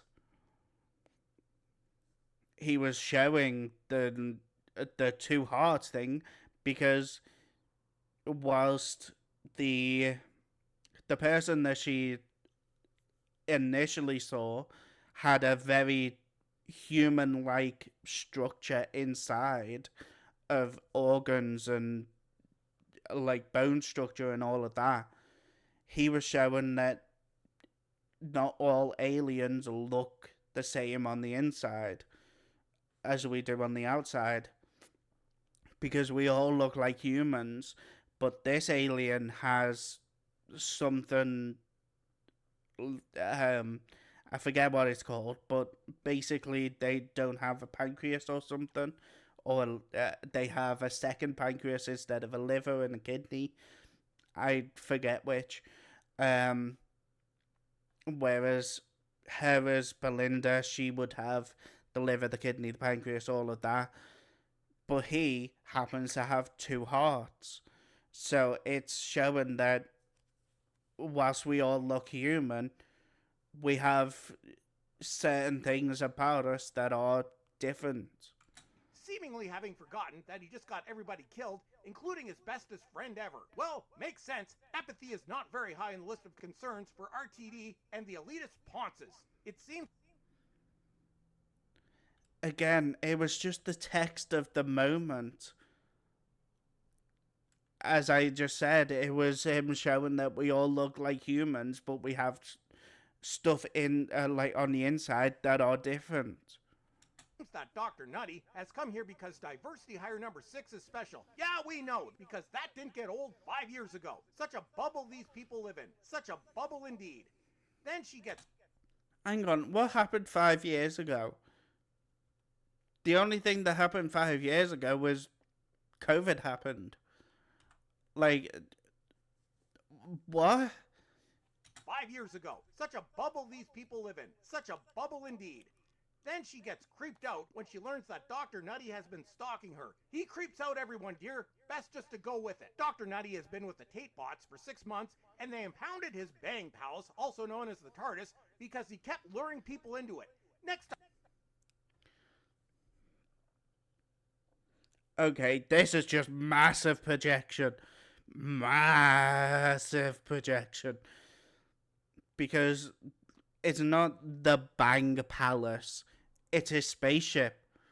Like, he goes traveling to all kinds of different worlds. Like, he turned up and they impounded the TARDIS because it was a spaceship that was not theirs, so they impounded it because they thought it was a threat. That's the text of the episode. Like, I'm going to be repeating myself so much with that bit. Impounded his bang palace, also known as the TARDIS, because he kept luring people into it. Next diversity hire number 6 starts telling off a toxic white dude. You go, girl. Then it seems. Okay, I don't think she told him off in the way that you're implying. Like, I am trying to remember everything that happened because I've only seen it the 2 times. In that scene, she is telling like, telling them, it's not my fault. Like, those people didn't die because of me. Like, I'm not to blame for those people dying.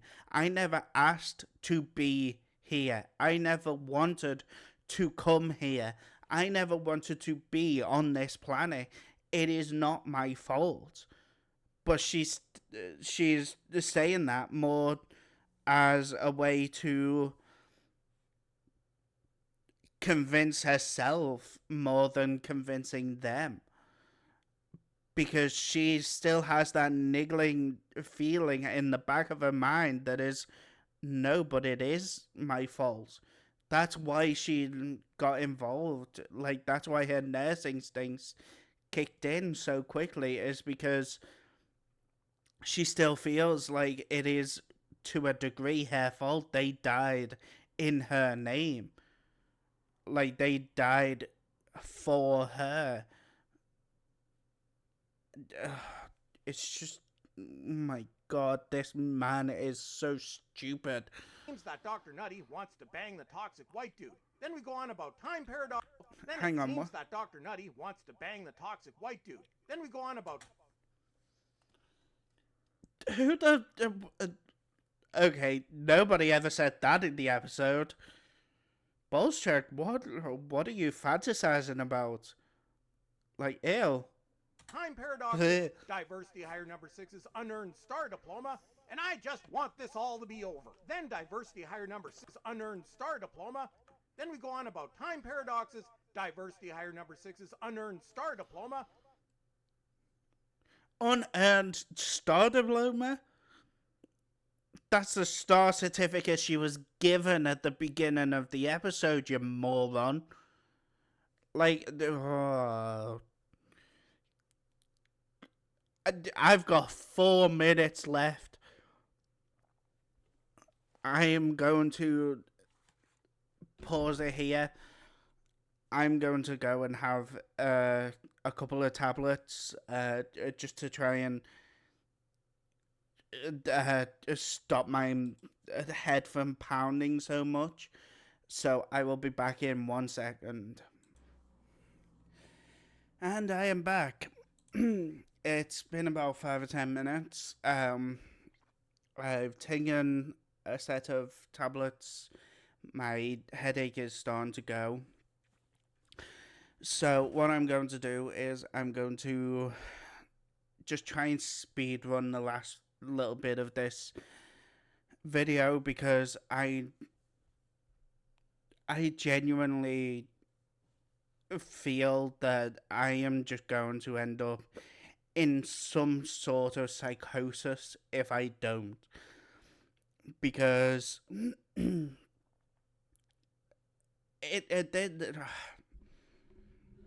this is so easy to debunk.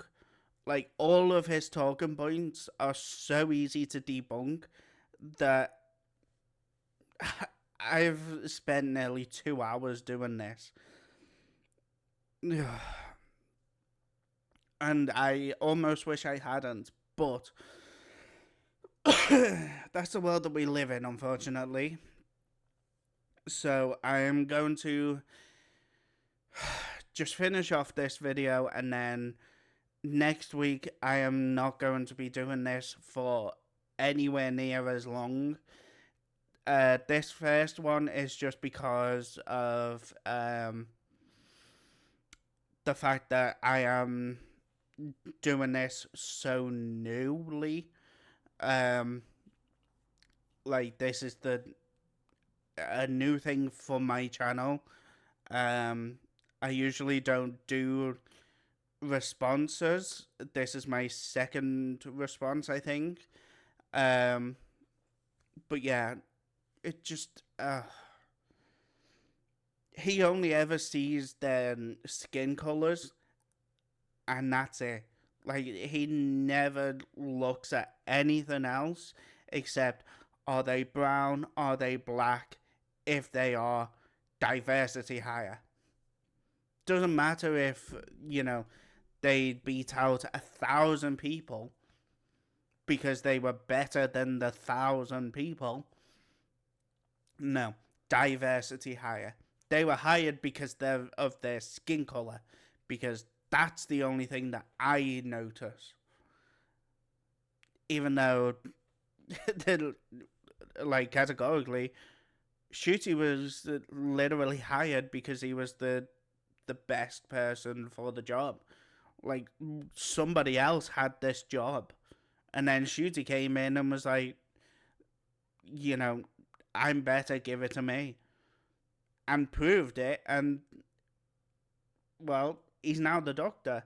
So it's like, even when things, like, basically refute their, like, specific narrative, it's never enough for them. But let's just finish this off before I do end up in psychosis. Carry on. And I just want this all to be over. Then diversity hire number 6 revives the floor polishing bot that Dr. Nutty heartlessly killed to lure the Tate bots back. It seems she planned...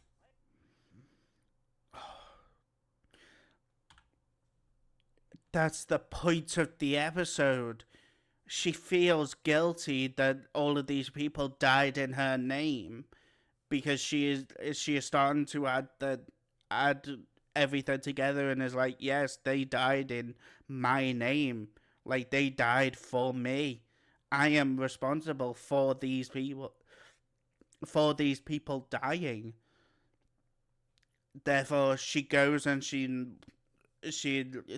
revives this robot so that she can be tracked, so that she can be taken back to the throne room where she was, where she was at where she was brought to begin with. Polishing bot that Dr. Nutty heartlessly killed to lure the Tate bot. And he didn't heartlessly kill the robot.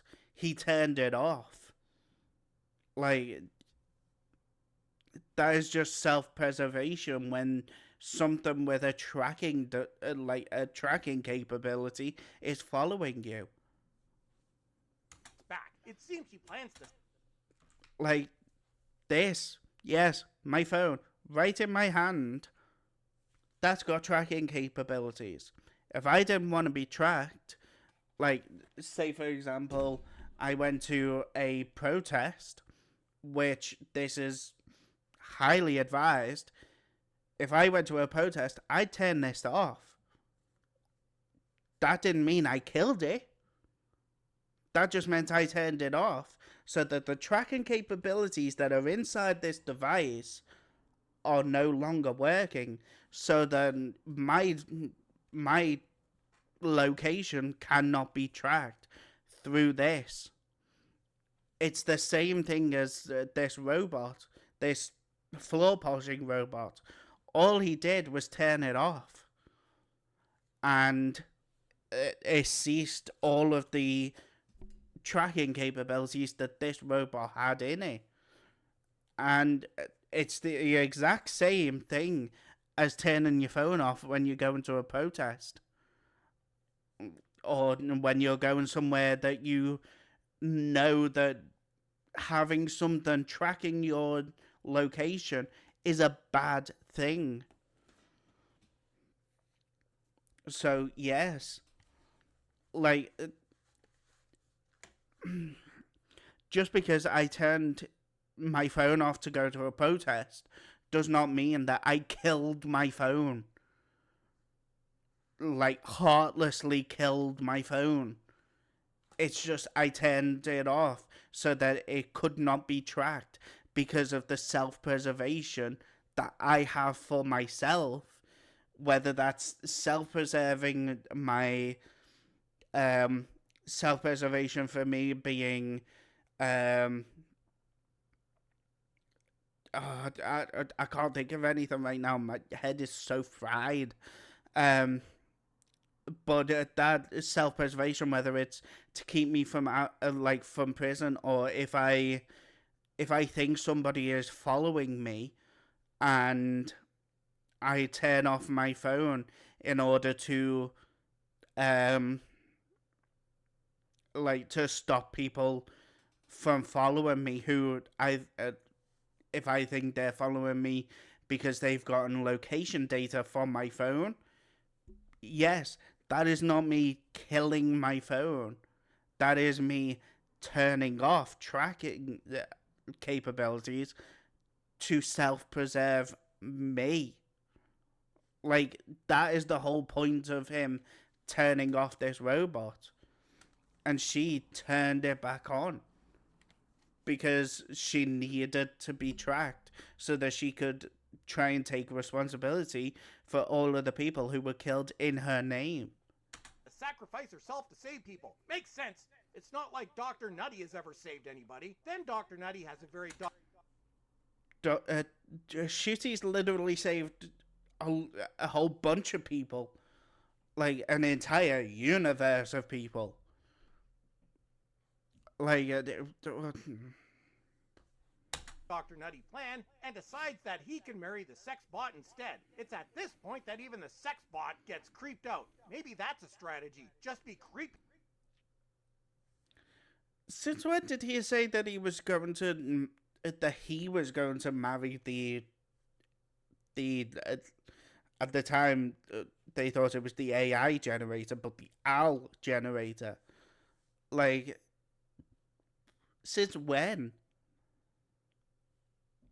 Like, Be as hell, i.e., yourself, and your enemies will just run from you because you're just plain gross. The sex bot sees through Dr. Nutty's disgusting plan. if anything, I'd say you were just plain gross. I mean, I have seen what you look like, Bowlestrek. And says no. That's right, kids. Just say no. Say no to anything Dr. Nutty asks of you. At least the floor polishing robot is relieved because nobody wanted to clean up that mess. Then, in the dumbest reveal of all time, it seems that the sex bot was diversity hire number 6's boyfriend from the beginning. So, in case you didn't get it, rejected straight white dudes are the ultimate enemy. He was kidnapped. Oh my god.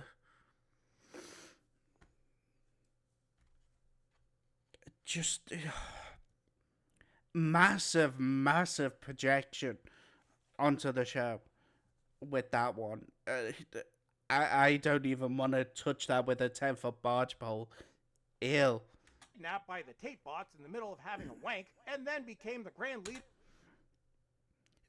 That's massive projection as well. He wasn't in the middle of having a wank. He was in the middle of playing on an online game. Or he was playing some sort of video game. Like, the fact that you immediately said that he was having a wank despite him having, you know, a computer monitor on and a lot of, like, video game paraphernalia about, like, it says a lot about you, dude. Like, it says a lot more about you than it ever does that character, because it says that you're worse than him, and it kind of says that you are nothing but a porn-brained person.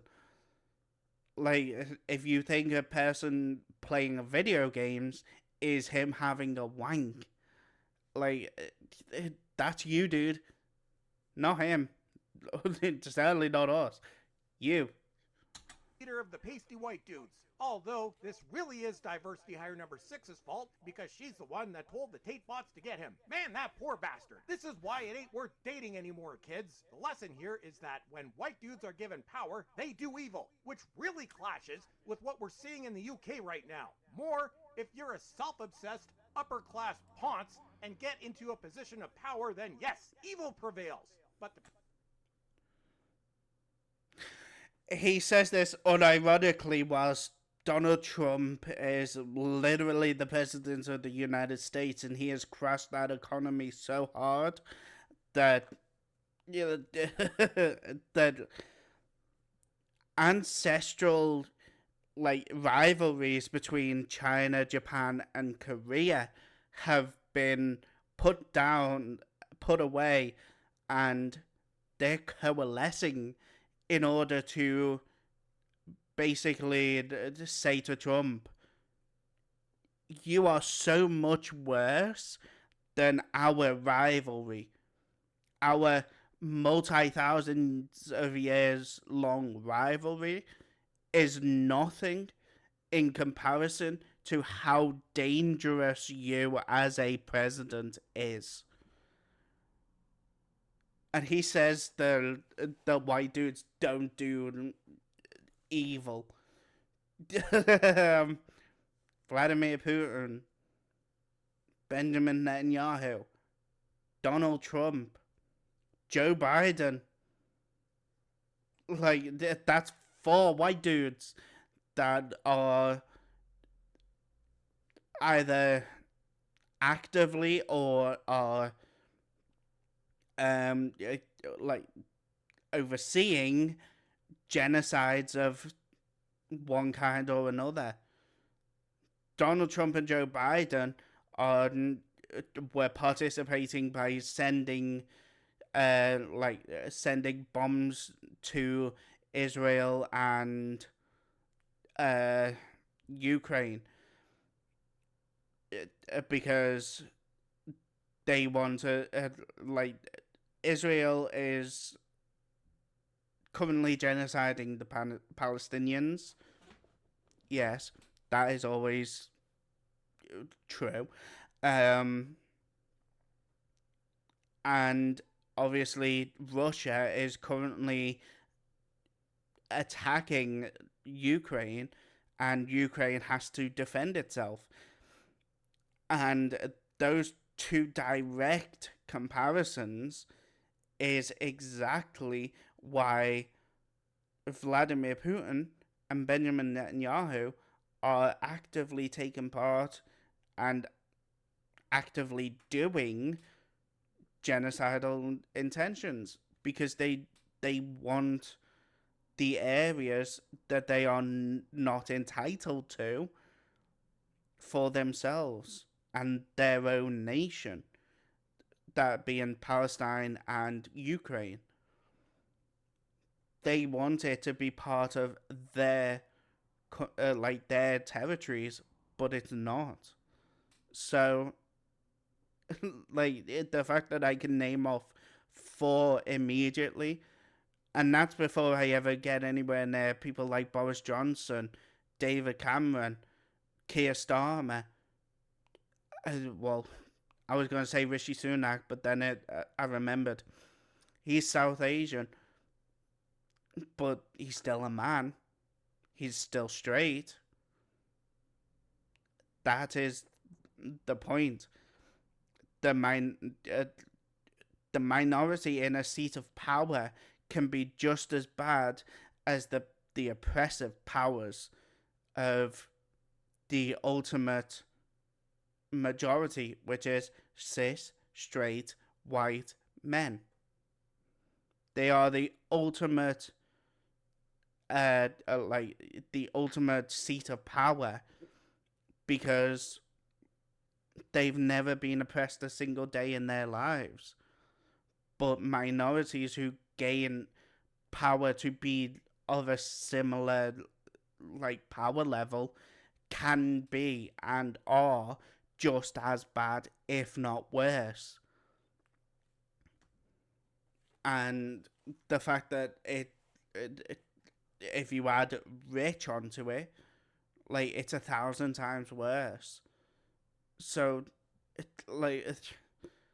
I can sit here and name thousands of cis, white, straight men who may or may not have been rich, whether it was rich in their own time or if it would have been rich by nowadays standards, whatever the case may be. They have never been oppressed in their life, but yet they make videos like this wanting to be oppressed. Pasty white dudes, yeah, they don't really have much power beyond calling me names on the internet. Then we flash back to pasty white really have much power, then yes, evil prevails. But the pasty white dudes, yeah, they don't really have much power beyond calling me names on the internet. Then So, God, are you the purveyor of progressive ideology, or are you the person who what? Because what? I don't even know what the hell any of that means. Are you meant to be the ultimate purveyor of progressiveness, or are you the ultimate purveyor of conservatism? Which is it, dude? Because honestly, I'd kind of say that you were him. You are the incel. You are that incel person. You are that person who is so enraged within your own toxic masculinity and toxic white fragility that you are projecting all of your insecurities onto everybody else around you who happens to be a minority of any kind, be it a woman, a person of color or a queer person. Like, you are that incel person who blames everybody else because they never want to look in at themselves and have any sort of introspection in order to better themselves. You'd rather blame every minority than the actual person that is causing all of this perpetuation of white supremacy, toxic masculinity, and white fragility. It's you, dude. It's you. On the inside. That's who's doing all of this. Not the black people and the queer people. It's you. Like, how ridiculous is he going to be? We flash back to pasty white dude being a controlling dork, telling diversity hire number 6 that they need to get married, and she can't text after 8 anymore because, yeah, pasty white dudes are always in control of relationships. Jesus, RTD, have you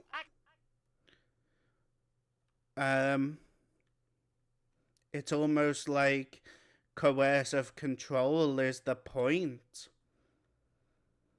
Because, you know, the most dangerous place for a woman to be is her own house.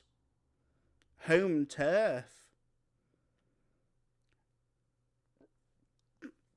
Around the kitchen island.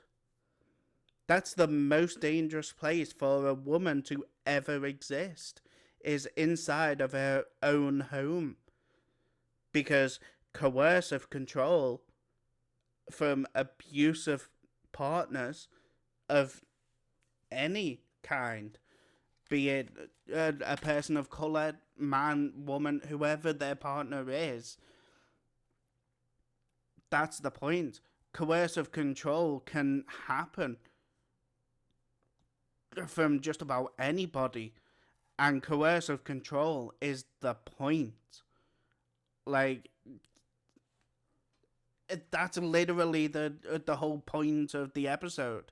It's a commentary on coercive control and how that coercive control on a planetary level is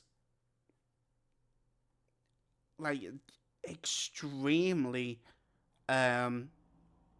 like backwards. There's no other way to say it right now because my head is completely fried. But backwards. Like, I don't know how else to say it. Like, that is the text of the episode, is that it's coercive control on a planetary level. pasty white dudes are always in control of relationships? Jesus, RTD, have you actually spent any time at all outside your bubble? I mean, good lord. Then we get a lecture from diversity hire number 6 about how toxic white dudes are. Well, RTD, this is sure to please your supposedly target audience. You're human garbage, you scum. Now bow at my feet and watch my program where I tell you you're scum. Great.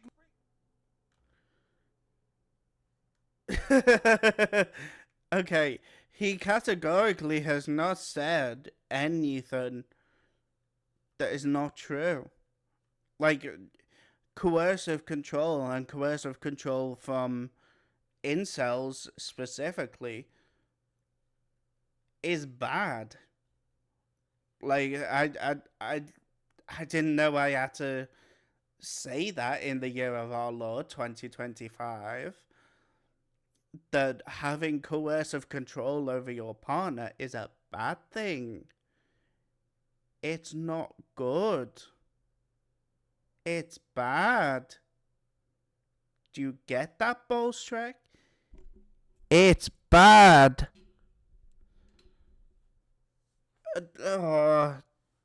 Move, Disney. This is sure to help your current financial situation. Of course, Dr. Nutty gives a look of complete disgust while pondering whether or not the robotic white dude is actually worth banging. Daleks, Cybermen, they're all good now. Peace.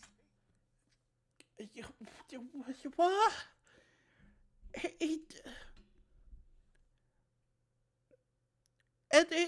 He's not. Oh my god, he is not doing anything about banging the Al. Like the whole point of it is that the coercive, controlling nature that comes from toxic masculinity is bad across the board. Like the Doctor doesn't want to bang somebody like that because at the end of the day, Al is still a consenting adult, a consentable adult. Like I don't even know what the hell I'm saying right now. Like, oh my god, I am so far in. I'm so far in cuckoo land right now. Like, oh, my head. My head. I'm just gonna finish this off because I. White dudes are now the villain. Then diversity hire number 6 actually utters the words Planet of the Incels. No, I didn't make that up. That was actually in the script. I'm a bit confused. Yes, because that's the commentary on how coercive control from incels and people of an incel nature, how that on a planetary scale is bad, because coercive control is not consenting in any shape or form. That is forced control. Like, how? Oh my god, I can't believe I need to say this in the right now. Oh,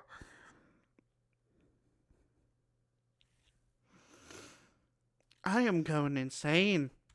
Confused though, because I believe that word describes most males that pretend to like this crap. So are you actually insulting your only remaining audience? What? I mean, I'm proud to say that not an incel, and I still like this show. I actually really like this episode. Like, this says more about you than it does about anybody who watches this show, dude. What exactly is the plan here, Russell? I mean, there's no way you could really be this stupid. Good lord, you're such a vile, angry, and bitter man, tanking this show to suit your own ego. This is sure to end wonderfully. Then, in a piece of unbelievably lazy writing, things get resolved in timey-wimey fashion, as touching of the same certificate from 2 different time frames solves everything, and the toxic white dude is sent into hell. You had a wank while writing that part, didn't you, Russell? You bitter, bitter man. Actually, Yeah, that's massive projection from you, Bowlestrek. you had a wank while writing that part, didn't you, Russell? You bitter, bitter man. You had a wank about that, didn't you, Bowlestrek, while you were writing that? Because that's the only thing that could explain why you are so obsessed with saying everybody was wanking when categorically they weren't. Like, I don't know if RTD did wank while he was writing the script. He may have done. I don't know. I wasn't there. But to assume that he was solely because he wrote a specific line of events says more about you than it does about anybody else. And the fact that he was video gaming and you again tried to say that he was Al was having a wank when he was playing video games, that says a lot about you than anything else. Again, like, actually, he is reverted to being a sperm and an egg and gets wiped up by the cleaning robot. Really, Russell? Like, really? Then Dr. Nutty says, yes, because it's meant to signify a definitive end.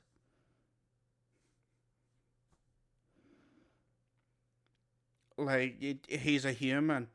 that's where he started. That's no different than Margaret Margaret Blaine from series one being reversed back to being an egg when she looked into the heart of the TARDIS. Like it's absolutely categorically no different than that, but yet where's the issue? The only issue you've got is that it's a white dude that was that had white fragility, toxic masculinity, and was quite frankly an incel. Like the only people that describes is you, Bowlestrek.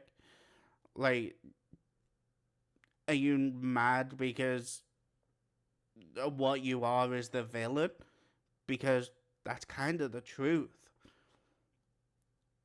White supremacist, toxic masculinity, incel men are the villain of the world. Categorically. Fucking get laid. Like, go and get laid. Like, it's not that fucking hard. Look at me. I manage it. Easily.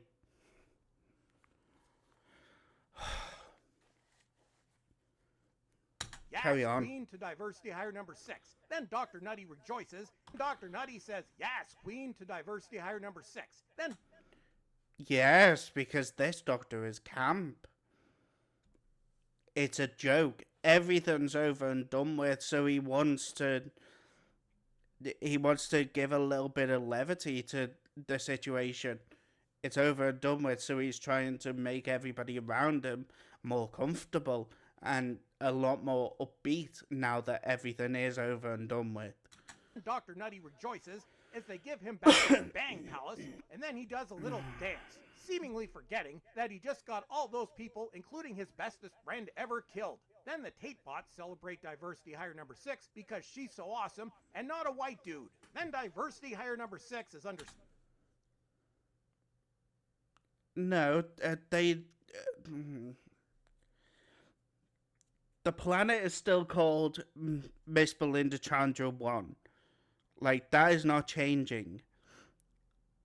But they changed the name of the Citadel to the leader, which was Sasha 55. They called it the Citadel of Sasha 55. Like, it wasn't done in Belinda's honor.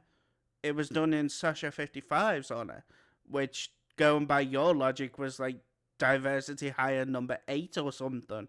I don't even know. I can't even keep up with this fucking moron. Like, it wasn't... just go. Understandably disgusted by Dr. Nutty's Bang Palace and gets mad at Dr. Nutty for testing her DNA without consent. Man, she's just going to be such a delight. Then... Yes, because you need consent. Or you need consent to be able to test a person's DNA. Like, you have to give consent for them to take blood. You have to give consent for them to take, like, cheek swabs. You have to consent to all of that, to all of that kind of DNA checking. So, yes, her coming from a medical background, not getting the consent, yes, she is going to have an issue with that. Like, what the fuck? Oh no, things go awry, and it looks like she's stuck with Dr. Nutty on RTD's mission to cancel every white dude in the universe. And it looks like the Earth got blowed up or something. Whatever, I'm sure the resolution will be incredibly lazy and stupid. And that's it for today. Don't forget to follow me on X, and until next time, piss off! If you've ever... Thank God that's over. Oh my God.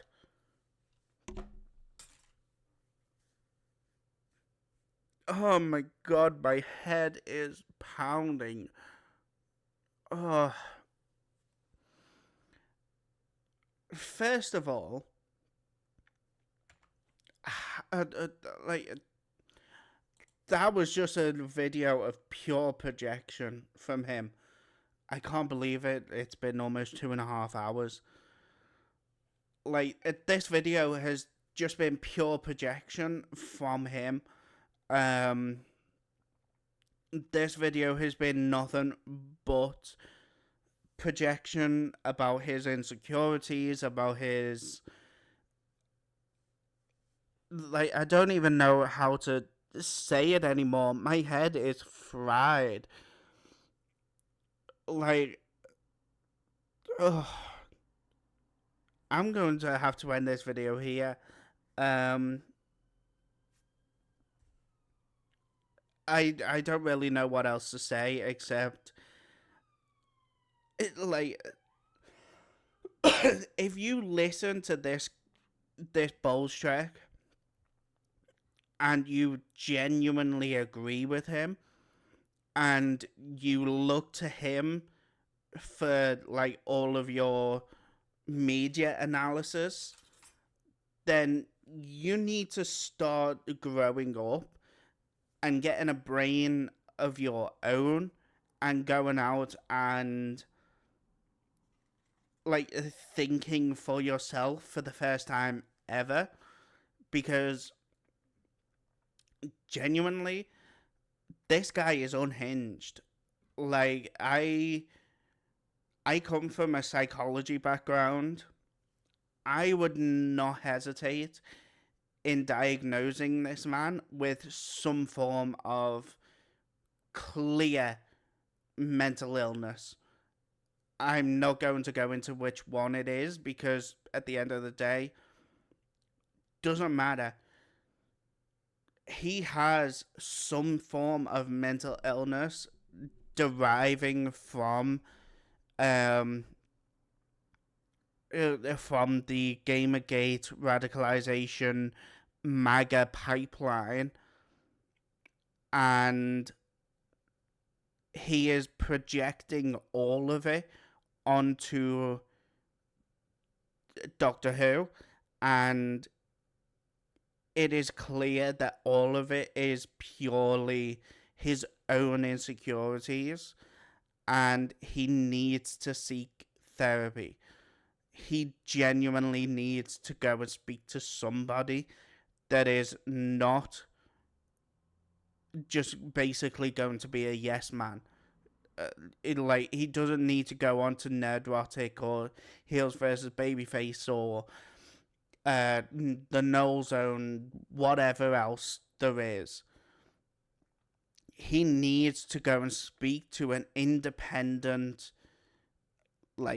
and a completely independent voice, and actually listen to them and what their recommendations are, because just listening to this video in context of knowing about some of his other videos that he's done, about Doctor Who, this is just clear, delusions and projections of his insecurities. And I don't really have much more else to say right now. I might do a follow-up video in the coming days and just sort of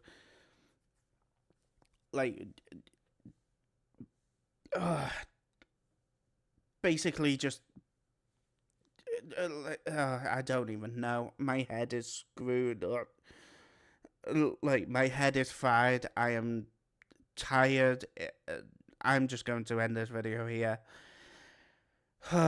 Please like, comment, share, subscribe, all that good stuff. I will be back. I am currently filming this on the 17th of April. I have been meaning to get to this since Monday. It is now Thursday. But yeah, I am going to be doing this every um every Sunday. I'm going to be doing a video on his reviews every Sunday. I am going to make sure that I stick to that. If it's not out on the Sunday, then it will be out on the Monday. But yeah, I am going to end this video here. Like, comment, share, subscribe, all that good stuff. You will be wanting to watch my review, like my reactions to his reviews, because I am going to call it here.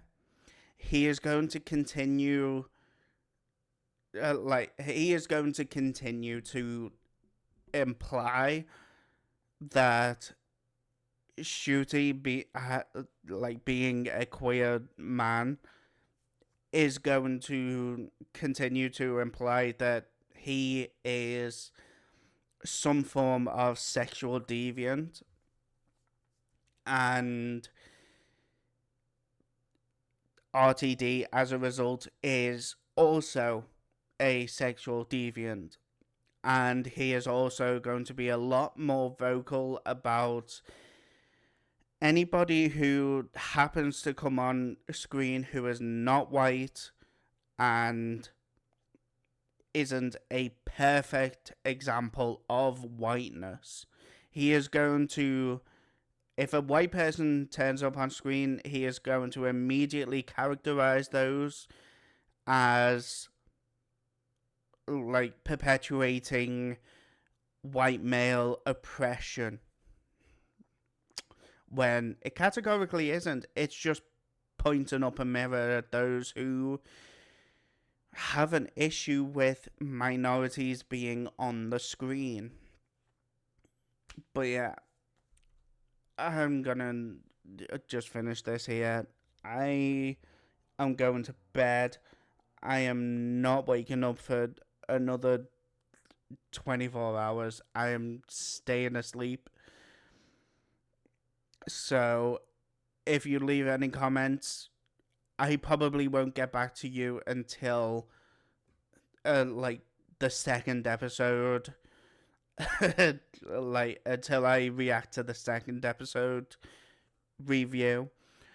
So yeah, don't expect me to reply back anytime soon.